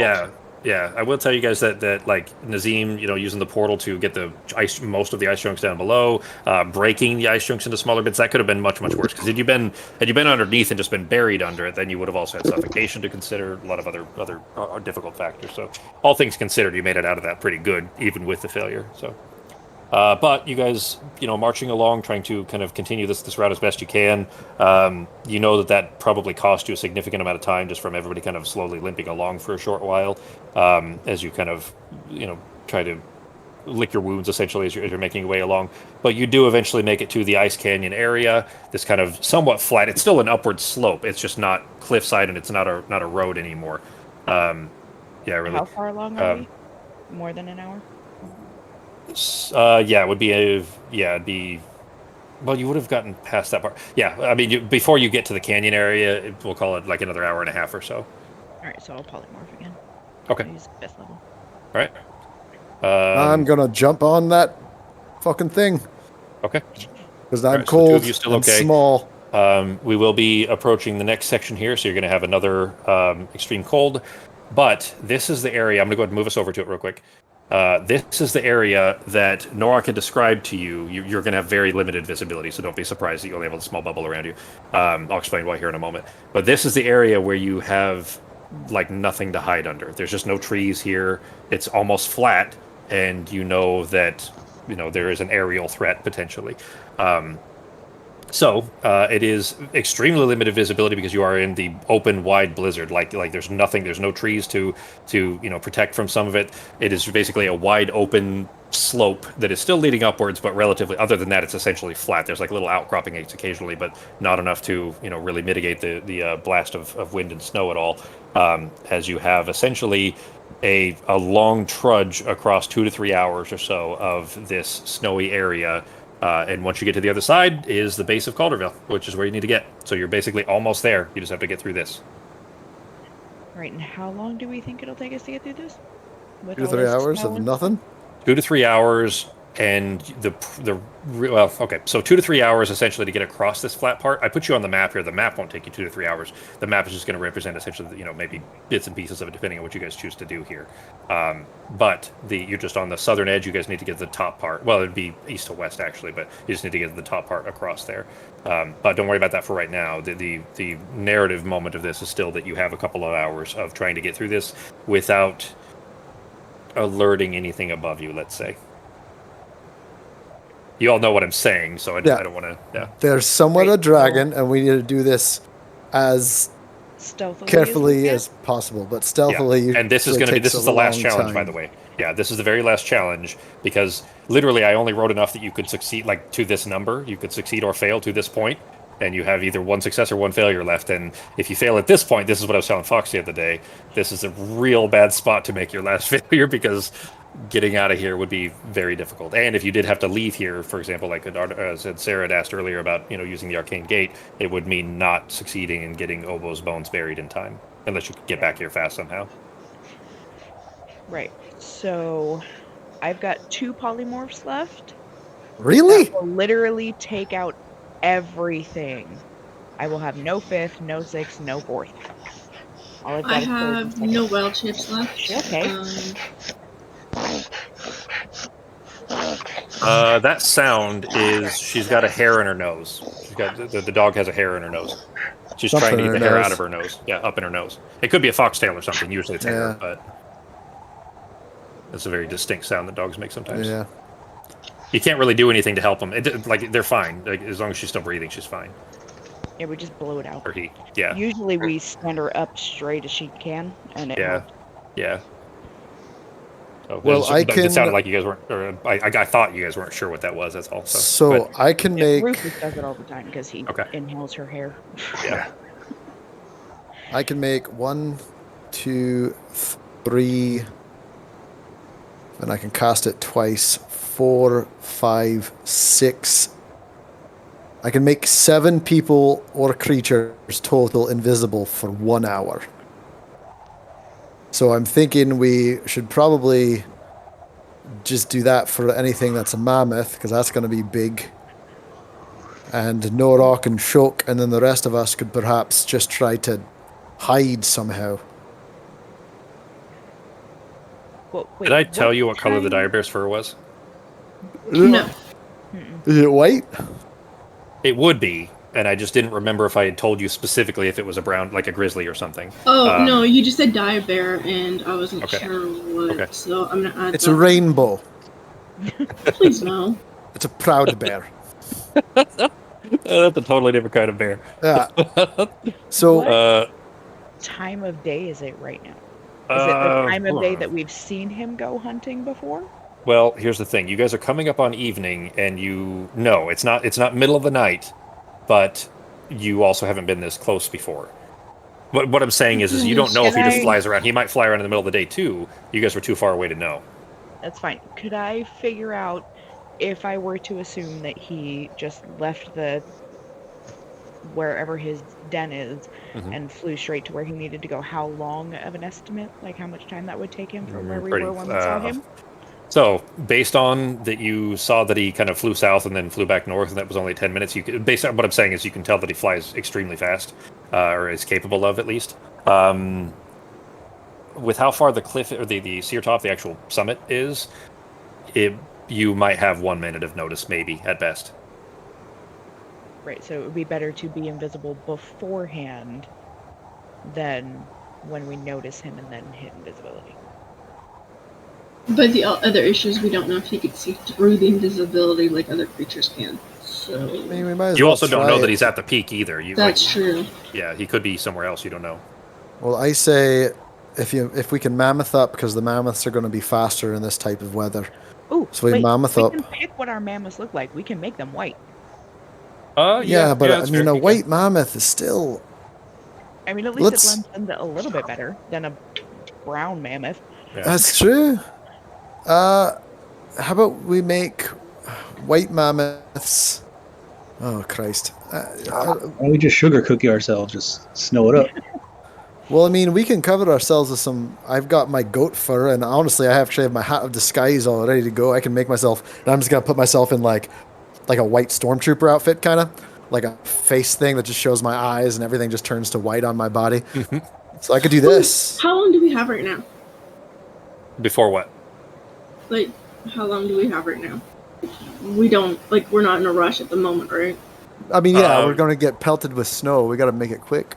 Yeah, it's going to be a really high. Like your DC is going to really suck for this extreme cold check that you're going to make here in a minute, and then you need to make your last skill challenge check. And I'm going to go ahead and tell you that if you fail this one, this spot right here is where you would like. This is like the worst possible situation because you can't hide from the dragon out here. Okay, because I was gonna say if I have a bit of time, I'd cast speak or locate animals or plants with my as like a ritual to see if I could figure out where the dragon is. That means it standing animal still for life? 10 minutes, like at least 10 minutes. Yes. What's Which, click the if spell for me? theoretically, if I'm on Sarah, if she's a mammoth, I'm not moving, right? Well, she's moving. I'm not but too I'm worried about that. Yeah, that's fine. If you're riding the mammoth, I Yeah. would say that you would be able to cast from there. It is one action, and as a ritual, would mean 10 minutes. So it will take you 10 minutes. But I would say using the mammoth for like heat, so that you're not freezing to death while you're doing this, is at least viable. So Well, that's tell you a cool what, spell. yeah, it is. It's might be the only time I've seen that used, even. Yeah. I used it to find You can plants in fucking- Babu when I you was can give looking us- for ingredients. That's right. Give Okay. us So, Yeah, 5 miles miles too. of a Yeah. heads up. You can tell us exactly where that fucker is. but it takes Creature me or 10 plant. minutes Okay, to and it cast is- it every time, and I'd specify like the dragon. Okay. Yeah. Isn't it And ancient so I dragon was a going to beast say, so that's the thing is, at first I was going to say, well, Oh, it's just, yeah. well, hang on. I was going to say that, a beast or plant. Oh, shit, it does say beast, never mind. Below that, it says the closest creature or plant. Oh. And I was thinking creature, well, creature does include the dragon. You know what, I'm going to... Because I like this, I want to be able to say yes to this. The verbiage is pretty specific that would rule out the dragon because it isn't a beast specifically. I'm going to say that this may or may not work in the future, but I'm going to go ahead and tell you now that you do successfully cast it and you do get a sense of it. I'm going to tell you where in just a moment. First, everybody, where you get the sense of where this creature is. Again, you can try it again in the future. I'm just going to probably make you roll for it to see if you could successfully try or successfully get it. But for now, anyways, go ahead and we're going to do the extreme cold checks, and then you're going to have your skill check here. And if I know we only have 15 minutes, I would like to try to get it done before, if we could, so that we could start next week finally done with the skill challenge. But so we'll try to get through this quickly, though. The skill challenge or the extreme cold is a 28 this time. It's impossible for me to get it. Yeah. Natural 20s, Yeah, 5% chance. Don't Natural think 20, I'm guys. gonna get it. So Natural what are we 20s. doing? Extreme cold. Con Con save. Yeah, con save. Flat or disadvantage? Flat with whatever. Mammoth is advantage. Everybody else is flat. Oh, I did normal, so I'm gonna do another one. Roll 2. Okay. Ooh. 13 plus 5, so I only got an 18, so nope. Okay. Am I not good? Oh, there it is. 14. Oh god, I'm back up to 3. Yep. Yep, me I think too. Pretty much Oh, wait. everybody's gonna be up to 3. Why does it say 1? I must have had that wrong. What? Oh, I changed it in 2 places. I just forgot to update it on the other spot. Did I forget to change Yeah, it? 14. What's that, Fox? I think I forgot to rechange it. Hang on. No, because Arteme beat it last time, so she should. Oh, Yeah, right, yeah, right. she did. It'd still Yeah. just be at 1 Yep. then. Okay, Yep. yeah. No, Okay. you'd be at 2 now, Fox. You failed that one, so you'd be at 2 now. And Oh, everybody yeah, else would yeah. be at 3. Okay. Yep. All right. Yeah. So everybody update yours. Let me roll for Shok and Avar real quick. There's Does Avar Shok. have a token? I don't see him on the map. Yeah, he's right between you and Choke. Little guy. Little guy. 3 fails. exhaustion. We're missing Artemis Yeah, it's from exhaustion. the map, I think is what it is. I see. Yeah, I see. Or, everybody. she's outside. Artemis is outside of Your my guys is. Oh, okay. So the limited range, so I visibility, can't you're not see able it. to see everybody. Yeah, exactly. Mhm. Yeah, I see everybody. So. Yeah, there we Oh, go. there we go. Now you can Yep. see me. Yep. I just moved myself over. Yeah, that's fine. Yeah, you can rearrange yourselves, whatever the kind of marching order would be. But Shok and Eva are also at 3. All right, so here we are, guys. This will be the last check. Go ahead and start your planning. If we can get it done in 15 minutes, great, so that we can start next week. Either with a new party because you will all be dead, or at the base of Calderville, where you guys where you can finish this. Who are the Okay, 2 people that still have the option of using one of their Norak and skills? Sarah, and okay. So, did I figure out where the dragon is, or are we? Oh shit! I'm sorry. Yes, you did. With a little bit of surprise, you get a pulling sense above, which doesn't surprise you, but a lot closer than you're comfortable with. You don't hear wings beating, but just off to the west, maybe 300 or 400 feet, where there is like a small rocky outcropping, is where you can't see over there, but there's a little spot where he must be. Okay, so I'm going it's to like whisper very, very, very very close. quietly Very, very close. that the dragon is extremely close, and I'm going to tell them around where I sense it, and that's it. Okay, could I, for this check, do a history check to see if I've read anything in a book where someone has been in a similar situation trying to get past a dragon? Oh, that is What a would real be stretch. our best option? She I doesn't actually have have much, a- I to be have a- honest. Yeah. I have a come on, question man. also. I know you have on there that I've gone twice, but I'm pretty sure one of my times I went was one of the failures. You did have a failure. during Yeah, the you did acrobat. slide. Oh, shit. Okay, I marked that as an F. Yeah, nope, never mind. So, Pogo, you can still go. I did mark that as a failure, but I was counting that as your second time. You did one successful that was an intimidation. So, never mind. Yeah, Pogo, you can still go another time as well. So sorry I about that. am very stealthy, although I have a -8 to all my fucking checks. Although I do also get advantage because of my boots. And you could potentially mitigate the thing with your bardic inspiration too. Yeah. And So I I just had to could. reroll. So this is what I'm thinking. If he's only 400 or 500 feet away, I could stealthily get close enough to cast silence. Well, actually, no. Might not be asleep. Might just be hanging out, huh? You don't know. Yeah, you don't have any way of knowing. Well, I'm very, very stealthy, and I can use stealth. Does anyone have any ideas using that? I might be able to get up to the dragon, maybe. Well, does Artemis have Pass Without a Trace? Yes, I do, but he already has. He already needs no trace because of the elven boots. So, But it would still Right. add 10. It would still add 10. It would I work for say everybody we- though. Yeah, exactly. It So would still, I 'cause not s- everybody else has those, so that would. True, I I say can we do cast on this. everybody. I can make everyone invisible for an hour, which gives us a good amount of time to, especially if we're mammoths and we have passed out a trace, and I'm leading us through with my stealthy skills. That's a good amount of time. And it's about 2 to 3 hours to get across this place, but that does get you further away I could from do where it when and almost make when everyone he- invisible twice. When his invisibility goes down, I can also do invisibility because I have would say just chorus. So I could cast 2 things at once. So, Norak is terrible at stealth, right? Mm-hmm. and I have Right, very high so 12 to a He stealth. could ride the broom by himself and just be super slow. He can't ride the broom. No, he No, he can't. can't ride the He's broom. too big. It's I a thought he medium could. or lower creature. Hey, I thought hey, the weight was Whoa. he could ride it by himself. Hey, He'd just be at Nazim. half speed. can you make other people fly, or is that just you? I think that's right. Thank you. I think that's just me. Okay. So yeah, so Norak could be at half speed, Okay, so Behind technically them. I'm going to Yes. use my creature. which You would be have 30 more feet, but then doors. he wouldn't leave footprints and wouldn't have to worry about a stealth check.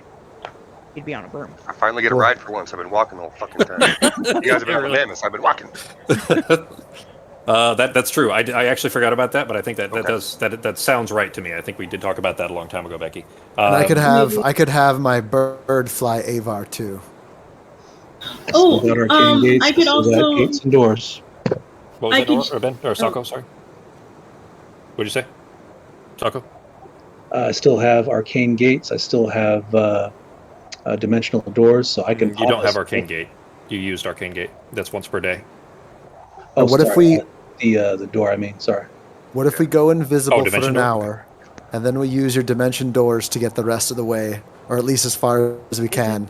Dimension door only you and one other person of your same size or smaller? Yeah, it's B+1, so I can use all of these and move everyone at once about 300 feet or something like that. Why don't we do that? 500 feet. Sorry. Why don't we try it has to do to be that a place you can afterwards? see. One you can visualize. Okay. All right. That's a little bit iffy because you won't be able to see it, but yeah, I could say that you could visualize further up the slope even without being able to see it. That's fair. I would say that you could. 500 feet. Yeah, I could use Longstrider on the group to help with the speed a tiny bit because you guys are all half speed still, so yeah. So well, I would be putting it on Norok if he's flying because it'd give him half speed plus 10 feet of movement. Longstrider isn't going to affect his flying speed. That would be on the room. Right, if I'm on the okay. room. Yeah. Okay. But Thank you, all though. the rest of us can be invisible with Pass Without a Trace. But- I don't know if you can do Pass Without a Trace and I can Longstrider. catch- I'm not sure. Longstrider's not concentration. Perfect. And you was that, can Becky? use. I could cast haste on you, and you can use dash as a bonus action and an action and your movement. I feel like I need to be writing all this down Yeah, somewhere. there's so many- It's getting very confusing. By the time you guys get to Yep. Calderfield, you're gonna have nothing. You're gonna be so fucking tapped, and everybody we'll at have 3 to take a exhaustion nap. almost. We're gonna go underground and we're gonna sleep in the dirt. like Yeah, you're gonna have to normal sleep for 3 fucking days. people. You're gonna have to That'll sleep be nice. until Groomfalkving just to get the exhaustion levels off. So, All right, so walk me through the plan and let's get this roll done. And that way we can we're wrap gonna this up cast and then start next week. Longstrider on. We're gonna turn into two people turn into mammoths. We're gonna cast Longstrider. I'm gonna make everyone invisible. Longstrider on Norok's both gonna- mammoths. On Yes, both on both mammoths. mammoths. Everyone's on both mammoths. I Okay. make everyone invisible. We go as fast as we can for 1 hour, and we'll use my ability to sneak around. I'll tell everyone where to step through the snow and the ice So to the not roll's gonna make be any you sounds. rolling stealth, right? Well, I'll roll stealth with advantage. You're gonna be the one rolling stealth though. Yeah, I don't know if I still get. Yeah, so it's going to be my I'll put check. Pass Without a Trace on before too, so it'll help with the stealth. Yeah, because So I don't know if you have trace to. is concentration, isn't it? But I It's don't my think the other one concentration. is. But Okay. Longstrider's not. Yeah. Okay. All right. That's okay. Yeah. All right. All right. Who Sounds are good. mammoth? In that case, I'm was gonna that burn Becky? up my spell slots real quick. I was saying, Anything? who turned into mammoths? Yeah. Who are the mammoths? Can't be me. All right, Can't so be I me. will be one.